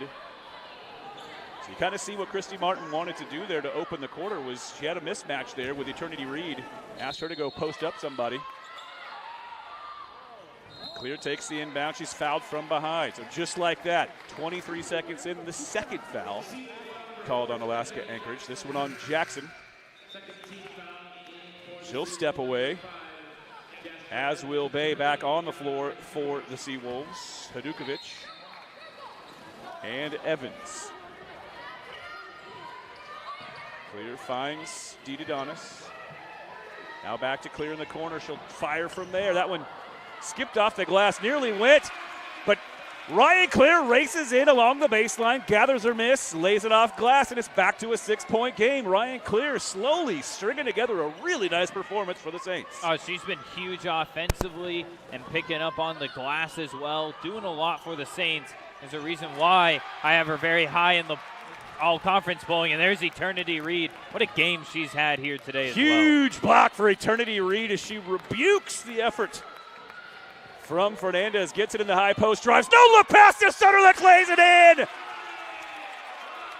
What a pass from Eternity Reed, does it at the defensive end with the block, sets up her teammate with the no-look pass inside. Sutterlick does the rest. It's down to a 4-point game. This is what the Saints have been doing all season long, just hanging right there with their opponents and making their attack in the fourth quarter. Here they go again, but strong board, and now Ryan Clear down on the floor.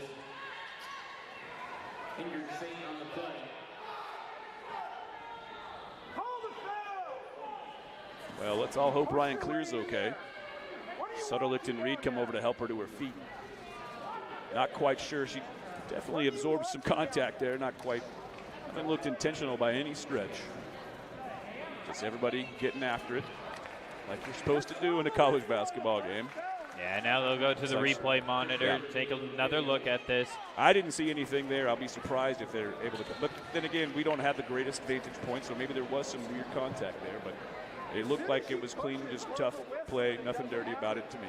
Yeah, I agree with that one, Jeff. But for the Saints, I think you had the start you could ask for there. I mean, a lot of momentum on your side. Jim was, trying to get the student section into it here. This is exactly what St. Martin's needed.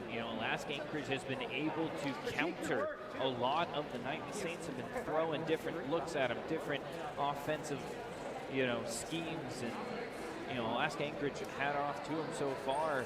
They've been doing a very good job of being able to find a way to absorb and then adjust their defensive plan and find a way to stop the Saints. But 6-point game, 8.5 minutes. I mean, wow, what a game we've had here tonight. I mean, one of those where you hope the national pollers are looking, at this game, because I think both of these two teams, for St. Martin's, I think they're higher than 25. I really do. I think this team is going to be higher in the polls by the end of the year. This is fun. And honestly, Jeff, this might not be the only time we see them here in Marcus Pavilion. St. Martin's hosting the GNAC Championships the first week in March. There could be a rematch between these two. Maybe a GNAC title on the line. I mean, I don't, what more could you? I'd say don't get ahead of yourself, but I'm with you. And here's the great thing too. If you're a St. Martin's fan, not only do the women's team have a good chance of making their way into one of those 6 spots in the GNAC postseason tournament, I think the men's team has a pretty good shot too with the start that they're off to. We'll talk all about that here in due time. But yeah, it's very exciting when you know that you've got hosting responsibilities for the GNAC tournament right here in Marcus Pavilion come early March. Both teams for St. Martin's with a legitimate chance to get back into the GNAC tournament. It's been a long time since the Saints women's team has been there. The men's team was there just a few years ago. But they are on the right path, on their way back as well. I was trying to pull up the scoreboard here. I wanted to give maybe a couple of additional scores from other games around the GNAC, but I'm having some trouble getting it pulled up here. Maybe we'll just step away for a moment. How about that? We got a little bit of a break in the action. Let's catch a quick breather, shall we? Absolutely. On the Saints Digital Network.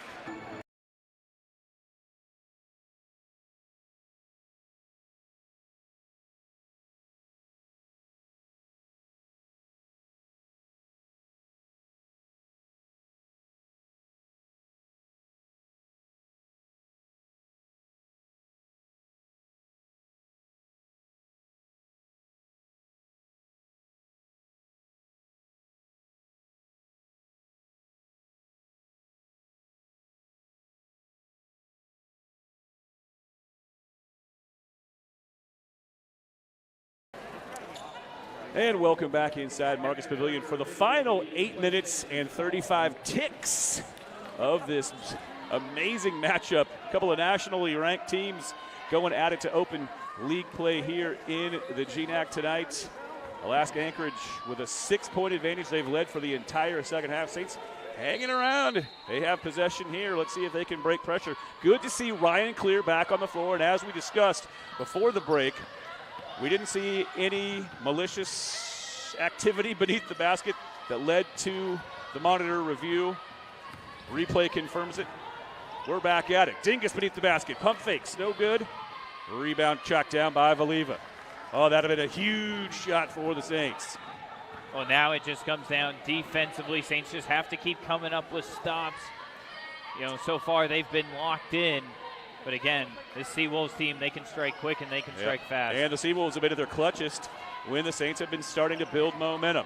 Offensive rebound gathered up by Evans. She hits the deck, absorbs a little bit of contact from Reed, no call, and is called for the travel. So the Saints with a huge stop defensively. Yeah, if there's no jump ball called there, they're going to call that a travel. Seawolves set up their pressure. Didonis head up, looking for some help, finds Dingus along the left side. She'll pull it back out into the hands of Didonis. Clear pops out to get it. Dingus, a lot of contact from behind, no call. Now a call, and it will be Saints ball along the baseline. As Stephanie Jackson reaches in on Dingus, sends her back to the floor. That's her second. And the third on the Seawolves here in the fourth quarter at the 7:40 mark. Saints usually able to come up with one or two good looks on the inbound plays. Tonight, Anchorage has been taking those away and forcing the Saints to go out wide just like that. Didadonis tracks down the inbound back near midcourt. Crosses right to left, drifts toward the corner. Down low it comes for Reed. Goes to work down low on Valiva. Hesitates, spins. Can't find any space, and it's taken away. Marful the other way. Now Evans with it. Pulls up along the baseline from 16, air ball. Valiva goes to get it. No reset of the shot clock. Quickly, Valiva just puts it back on the deck. Her shot won't go. Gets her own. No good. Rebound, Eternity Reed. Opportunities down low, but the Saints come up with the big board, and once again, it's Eternity Reed. Clear from the corner for three. Got it! Huge shot for Ryan Clear. Cuts the lead in half. It's down to 3. The Saints trailed by as many as 13. They have shaved all but 3 points off that lead. It's 48-45, under 7 to play. What a huge shot again from Ryan Clear. This has been a coming out party for Ryan Clear. What a game she's having, but there's the response right back by the Seawolves. Spectacular step-through move from Salalangi. And the Wolves answer back. A 5-point game. Remember, this is only the second game for Ryan Clear with fans in the stands. So for a lot of people, this might be their first time seeing her. She's something special. Reed with it. Splits the defense. Fouled. A cheap one right there. Whistled against Marfil. That is the 4th foul on the Seawolves, so the Saints will be in the bonus for the rest of the game. 5 fresh bodies on the floor. Rotate in for Alaska Anchorage.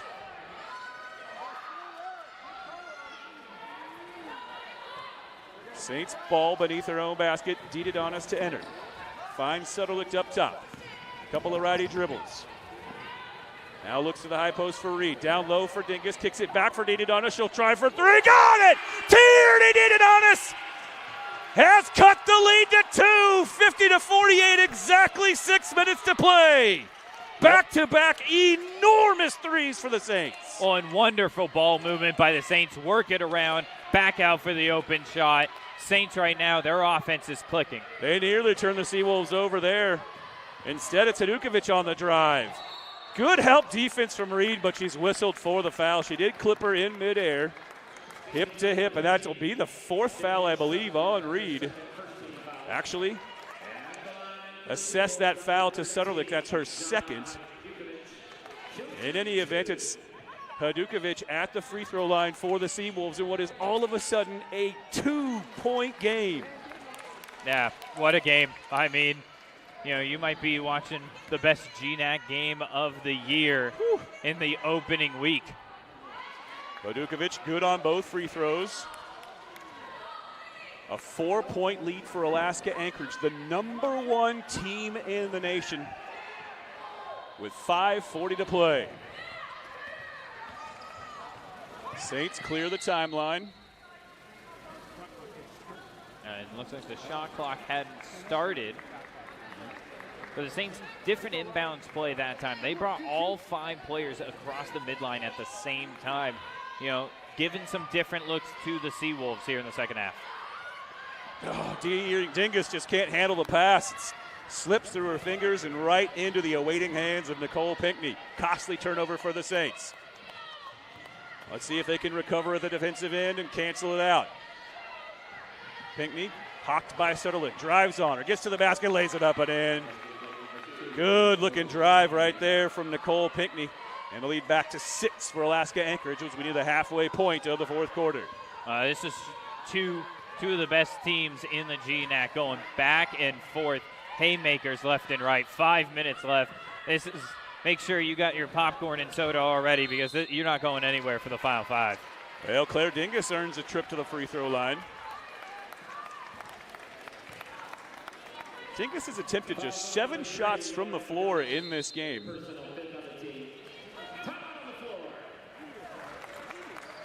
It will be Dingus at the free throw line, however, when we return. 4:58 left in this thing. It's the Alaska Anchorage Seawolves leading the Saints by 6.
Claire Dingus makes her way to the free throw line as we get set for the final 5 minutes of our game.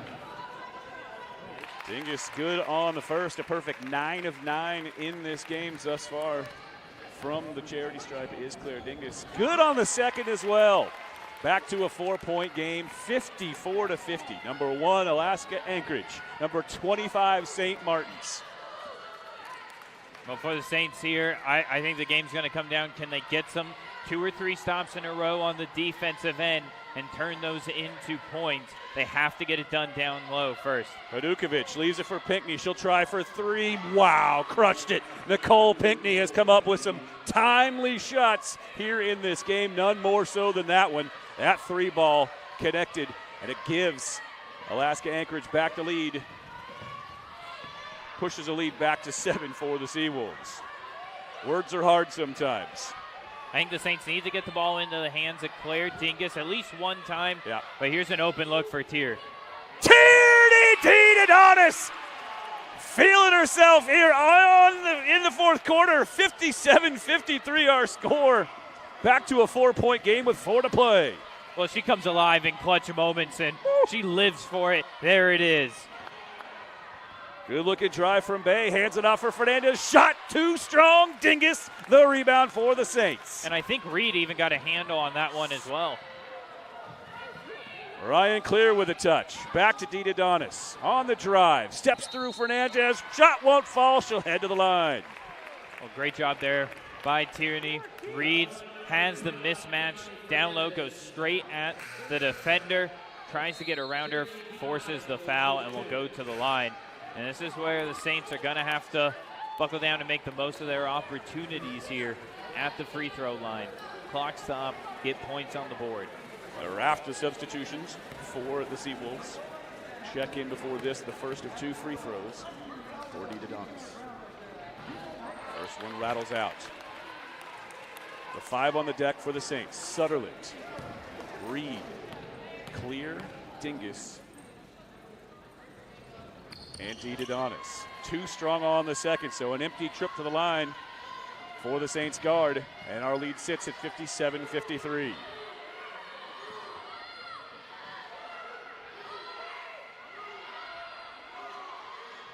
Pinckney finally hands it off for Lange down low for Voliva. That shot won't go.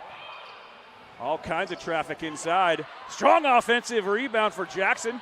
Another one for her. Puts up another putback. That won't go. Reed able to clear it for the Saints. Here comes Eternity Reed. Kicks it ahead for Dingus. Tangled in midair. Hands it off for Sutherland. A little bit strong off the heel. Strong offensive rebound. Claire Dingus, and a jump ball called beneath the Saints basket. It looked like, at least to me, Claire had full possession of that ball and was about to go up with a shot. But end-to-end action. Yeah. With little to show for it. We still sit at 57-53, under 3 to play. And Alaska Anchorage with possession. Pinckney walks it across the timeline. Lange comes to get it. Little weave action up top. Plenty of time on the shot clock. As Evans gets to work. Finds Valiva beneath the basket. Her shot just too strong over Claire Dingus. Well, that was an adjustment by the Seawolves. They've been trying to get that ball down low on the block to start. That time they go high to low, and that works out. Can the Saints answer? Suttelicht in the corner. Finds Dingus down low. Kicks it back for Clear. On the lefty drive. Goes Glass, lays it in. Ryan Clear brings the Saints back within 4. 2 minutes to play. Odukovic alone with her thoughts for a moment in the corner. Now it's Pinckney at the top of the key. Drills a rainbow 3. Oh my goodness. That one hurt me. I felt that one in the pit of my core. Nicole Pinckney just cold-blooded in the fourth quarter for the Seawolves. Big time shot after big time shot from her. What a game she's having. Nice move from Janelle Suttelicht. Tries to skip a pass around a Seawolves defender. It's deflected. Seawolves recover. A whistle blows and a foul called on St. Martin's. That is the second foul on the Saints. It's called against Ryan Clear, her first in this contest. Timeout called by Christy Martin and the Saints. It's a 30-second timeout. We'll keep it here. It is Alaska Anchorage basketball.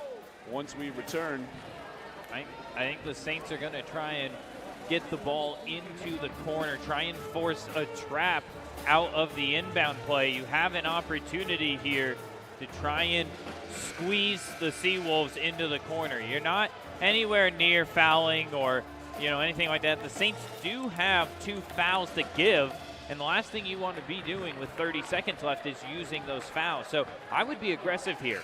Go straight for it. You have 2 fouls to give. Try and force some pressure into the corner and get a turnover out of that. Well, it is Seawolves basketball. 1:39 left in this game. Boy, that last 3 just so big for Nicole Pinckney and the Seawolves. Far more comfortable 7.3 possession lead for the Seawolves with possession.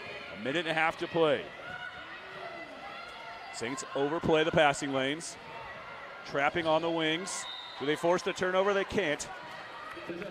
Still good, though, by the Saints. Nice read. They understood that ball got picked up. Second player comes in, double teams. It's exactly what you want to see. Keep playing aggressive on the defensive end. You have 2 fouls to give. And they've got Dingus at the top of the defense. Yeah, Saints have switched to a 1-3-1 zone. Valiva on the drive. Waits for Reed to get in the air. And draws the foul on Eternity Reed, her 4th. And the 3rd on the Saints. And Eternity Reed on the business end of that, absorbing some contact. Kind of across the bridge of her nose there as Valiva got into the air. Credit Valiva. The pump fake worked. Got Eternity Reed off her feet. And she earns the trip to the line. Yeah, this game has been kind of that 80s defensive style of basketball. Both sides physical, not giving an inch. Just love to see it. It's just great, hard-nosed basketball between these 2 great teams. Well, I had said earlier that Anchorage was not a great free throw shooting team. I misspoke on the number. It's actually 59% for the season, not 51. But they've actually shot it pretty well from the line here tonight. It's back to a 9-point game. Here's Clear for 3. That one bounced off the side of the rim. And the rebound covered up by the Seawolves. We're under a minute to play, and it's a 9-point game. Didadonis nearly picks it off in backcourt. Can't quite get to it. Alaska Anchorage has just 1 second to get it across the timeline, however. So they've got to go quickly here, or they'll suffer the backcourt violation. Can they even get it in bounds? They can. And into the hands of Hadukovic. She tumbles to the floor, but is able to get it into the hands of Pinckney. Saints trap on the wing. And a jump ball called. And it gives it back to St. Martin's. Great defense right there by the Saints. I think if you weren't able to come with that, you had to start fouling. Yep, you were going to have to foul right there if you did not get that exact result in that moment. Absolutely. So Saints got to go quick. I don't think you need a 3, but you got to go quick here. Reed with it. Back to DeDonis on the drive. Feathers up a shot from 14 along the baseline. No good. Rebound Seawolves. Under 30 to play. Saints have to foul now. And a timeout called by Ryan McCarthy instead. Oh, and the Saints have a foul to give as well. So, again, immediately, unless you come up with that steal right off the inbound pass, you got to make the foul. Yep. 24 seconds left. There's no more time to try and get traps or dribble them into pressure.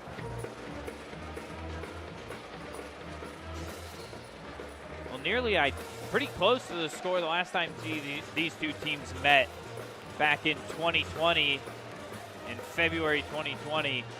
I mean, these Alaska Anchorage, they've been a powerhouse nationally for so many years. And Fort St. Martin's a real up-and-coming team, and it's all starting to piece together here this year. This was a great fight from opening tip to these final 24 seconds. I mean, what a game we had to start off the GNAC schedule, huh? Yeah, you really couldn't ask for much more. These two teams, neither one of them played what either of their head coaches would call an even close to a perfect, flawless basketball game. I mean, seldom do you actually meet that criteria in your coach's eyes. Perfect game. Still, though, I think there's a lot of learning opportunities for both of these teams. As Alaska Anchorage gets a little careless, they turn it over. That pass just entirely unnecessary. So well, if you were to turn it over anywhere, that is all the way on the other side of the floor. But the Saints going to need to come up immediately. Here's Lauren Morris checking in. I think the ball's actually going to be advanced all the way back to the spot since no one touched it. It will actually be entered in front of the Saints bench. Good call. There you go.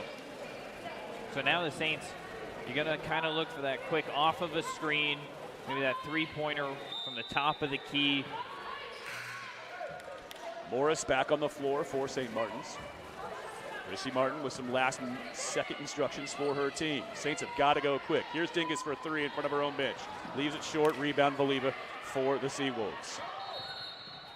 Time winding down. It's looking more and more likely Alaska Anchorage is going to sneak out of Lacey tonight with their first GNAC victory on the season.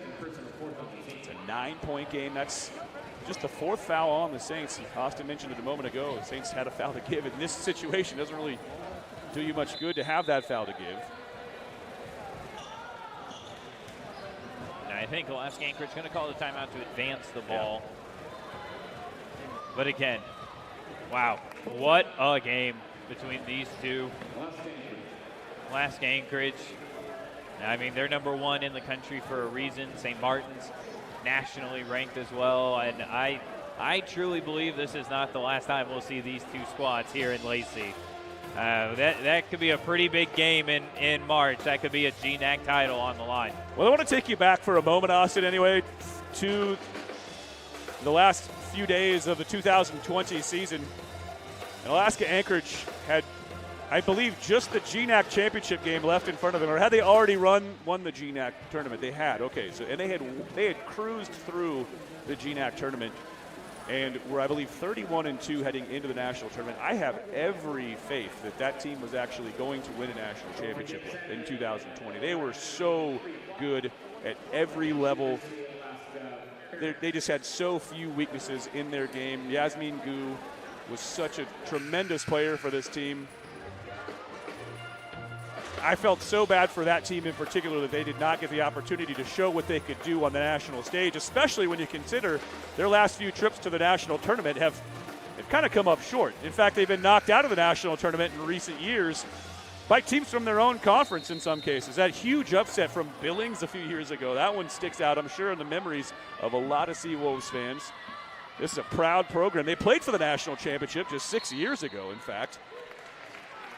Came up just 1 win short in their quest for a national championship. Yeah, I don't think it's a matter of if, I think it's a matter of when will Alaska Anchorage cut down the nets. This is a team they're top to bottom. This is good. I mean, I think the team from a couple years ago was a little more top heavy, but I think this team's more deep. And you know, being a deep team is never a bad thing when you have to play all those games in a row, especially the style. I think that's the hardest thing when you get onto the national level with Alaska Anchorage. You can't game plan for this. Nobody else in the country runs what they do. You specifically game plan just for this Mayhem defense. If you're in the GNAC, you don't replicate that if you're a team out of the East Coast. There's no way. Well, let's talk about that defense for a second, because nationally they stack up with the best of anyone. And here's just a few national statistical rankings for the Alaska Anchorage team defense. They are 22nd nationally in turnovers forced per game. They're 13th nationally in defensive field goal percentage, 10th nationally in scoring margin, 6th nationally in assist to turnover ratio, and 2nd nationally in defensive three-point percentage. Only Humboldt State is holding opponents to better than the number that Alaska Anchorage is. Team shooting just 15.8% from three against this Mayhem defense for Alaska Anchorage for the first 5 games of their season. That's why they're the #1 team in the nation. Yeah, there's no question. The defense translates to offense for them. And again, it's hard to game plan against a team like this. They're a lot of fun to watch. And, you know, the Saints, they gave them a real good run here tonight. There's Morris, a three. A long-range three. Back down to a 7-point game, 8 seconds to play. Foul immediately given in backcourt. Deeded on us, fouls Pinckney.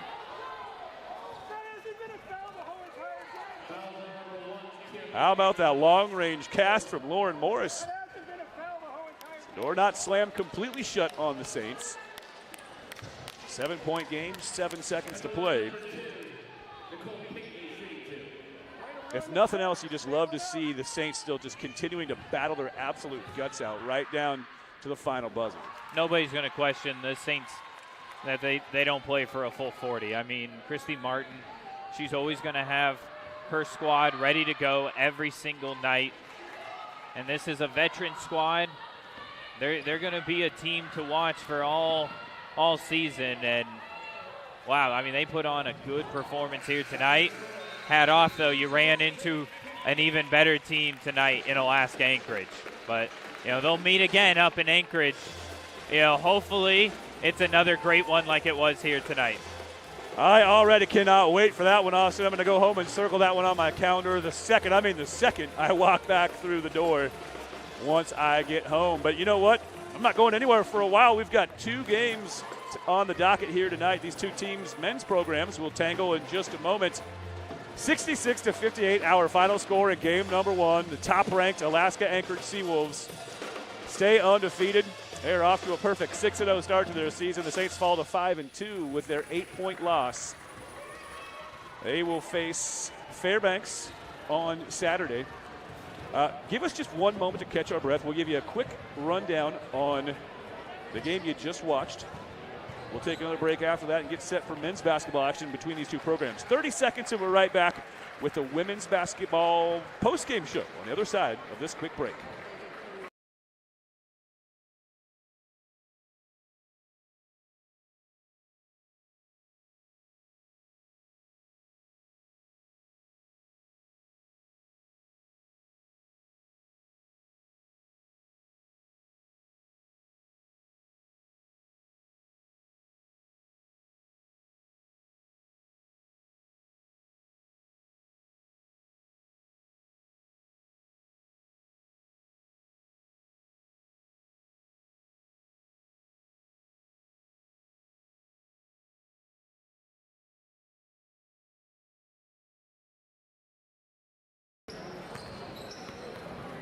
And welcome back inside Marcus Pavilion for what will be kind of a shorter women's basketball postgame show.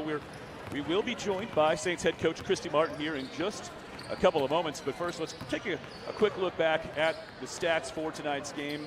Again, our final score in Game 1 tonight.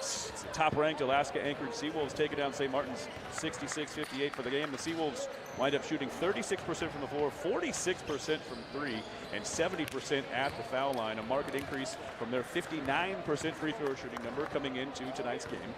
The Saints wind up shooting 38% from the floor, 42%, a very respectable number behind that three-point stripe themselves, 78% at the free throw line. Three Saints players wind up in double figures. Ryan Clear leads the way. She finishes the game with 17 points and a team-high 8 boards. Claire Dingus right behind her, 14 points as well. She had 8 rebounds. Also a team-high 5 assists and 2 steals. So Claire Dingus with another stat-stuffing performance here in defeat for the Saints. The only other Saints player in double figures, Tierney Adonis, finishes the game with 12 points. Lauren Morris's 7 points also mixed in for the Saints. For Alaska Anchorage, leading the way was Pinckney with 15 points. A lot of those coming in the fourth quarter when her team needed them the very most.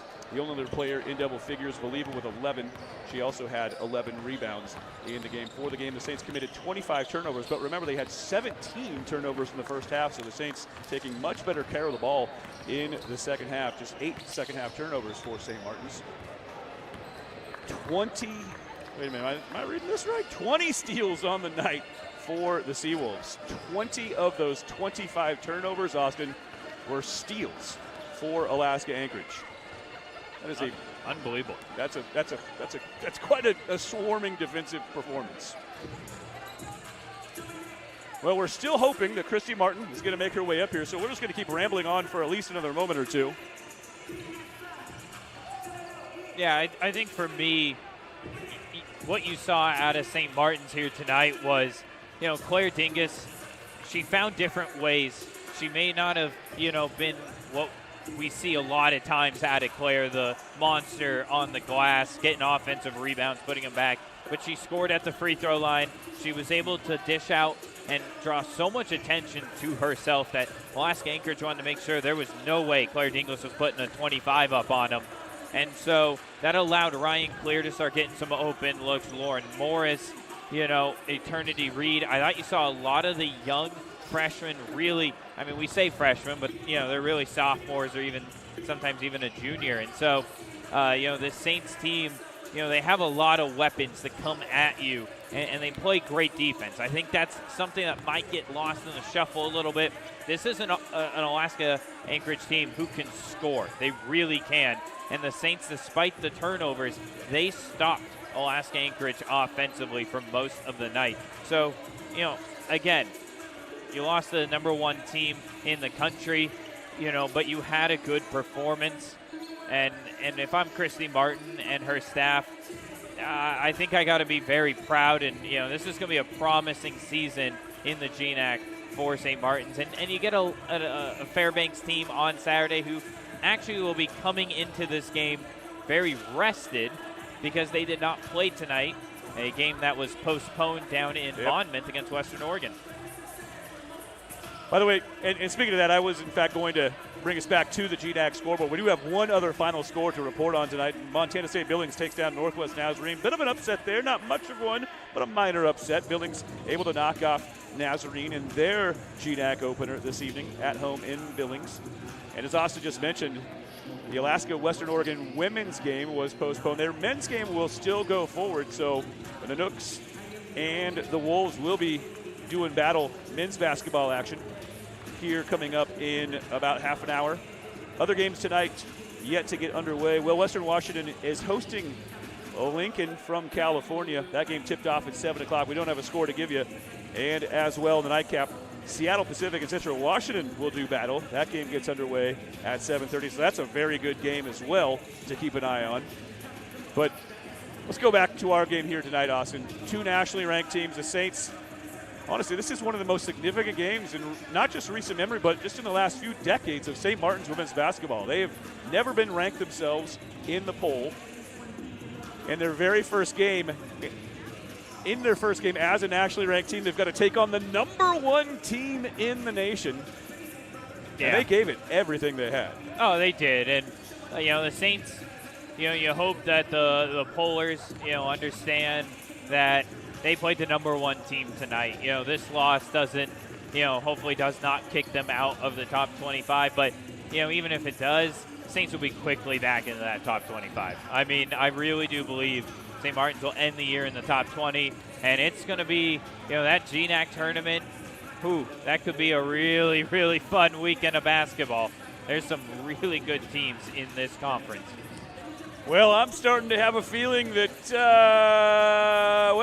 head coach Christy Martin may not be joining us here this evening. Oh, here she comes. Speak too soon. All right. Well, I was trying to just will her into existence, basically. Just speak her into existence. And it worked, see? I am...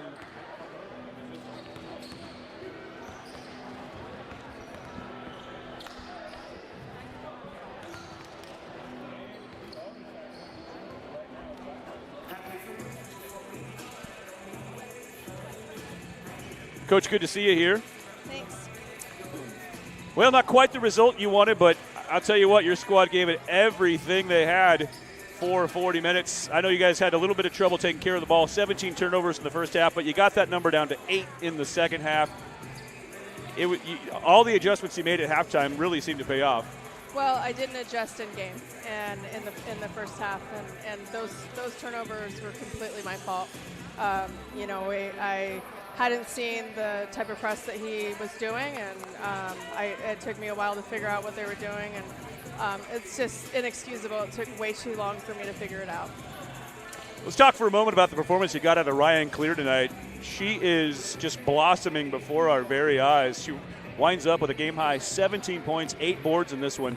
Ryan Clear is really starting to come into her own. Ryan is extremely talented. She's phenomenal when she gets going and the things that she does. I told her the other day I haven't seen a women's basketball player do some of the things that she does athletically, and she's able to shoot really nice looking jumpers, and she elevates over people. She's phenomenal. But you know what Ryan does? She gets in the gym. She works harder than anybody. Her and Claire are always in here. She's always working out. She put in more time than anybody over the summer, and that's what happens when you do those things. So it's GNAC play. That means it's a short turnaround. You got Alaska coming in here on Saturday. Got to quickly regroup and recalibrate. What do you expect to see out of the Nanooks on Saturday? They're always gritty. Their coach is really smart, and they're gonna they're probably gonna press us. I'm sure that's what I would do. Well, congratulations, by the way, too. You earned the first ever national ranking for St. Martin's women's basketball. I know that had to feel good. Some of the buzz may have worn off a little bit tonight, but that's a tall order. You're playing the #1 team in the nation in your first ever game as a ranked team, and you still came out of it bloodied but unbowed. Congratulations on the national ranking, and good luck on Saturday, okay? You always try to get a smile out of me no matter what, don't you? It's my goal in life. I know. I mean, I'm just trying, I'm just pretty upset, and you just manage to always get it out of me. Why do you do this? You're the best. Thank you so much for doing this. All right, Coach, we'll see you in a couple days, okay? Hopefully we can improve before now and Saturday. Sounds good. That is Saints head coach. That was Saints head coach Christy Martin stopping by with a few post-game thoughts. Always great to have Coach Martin up here. That's gonna do it for this broadcast. But folks, we are coming right back with men's basketball action. We are set to tip things off between the Seawolves and the Saints in about 20 minutes. We will take a short break. We'll step away for 5, maybe 7 or so minutes, and we will get cracking with our men's basketball pregame show in just a few moments. So fans, don't go anywhere. We've got a whole other game yet to play. Saints and Seawolves men's hoops coming up.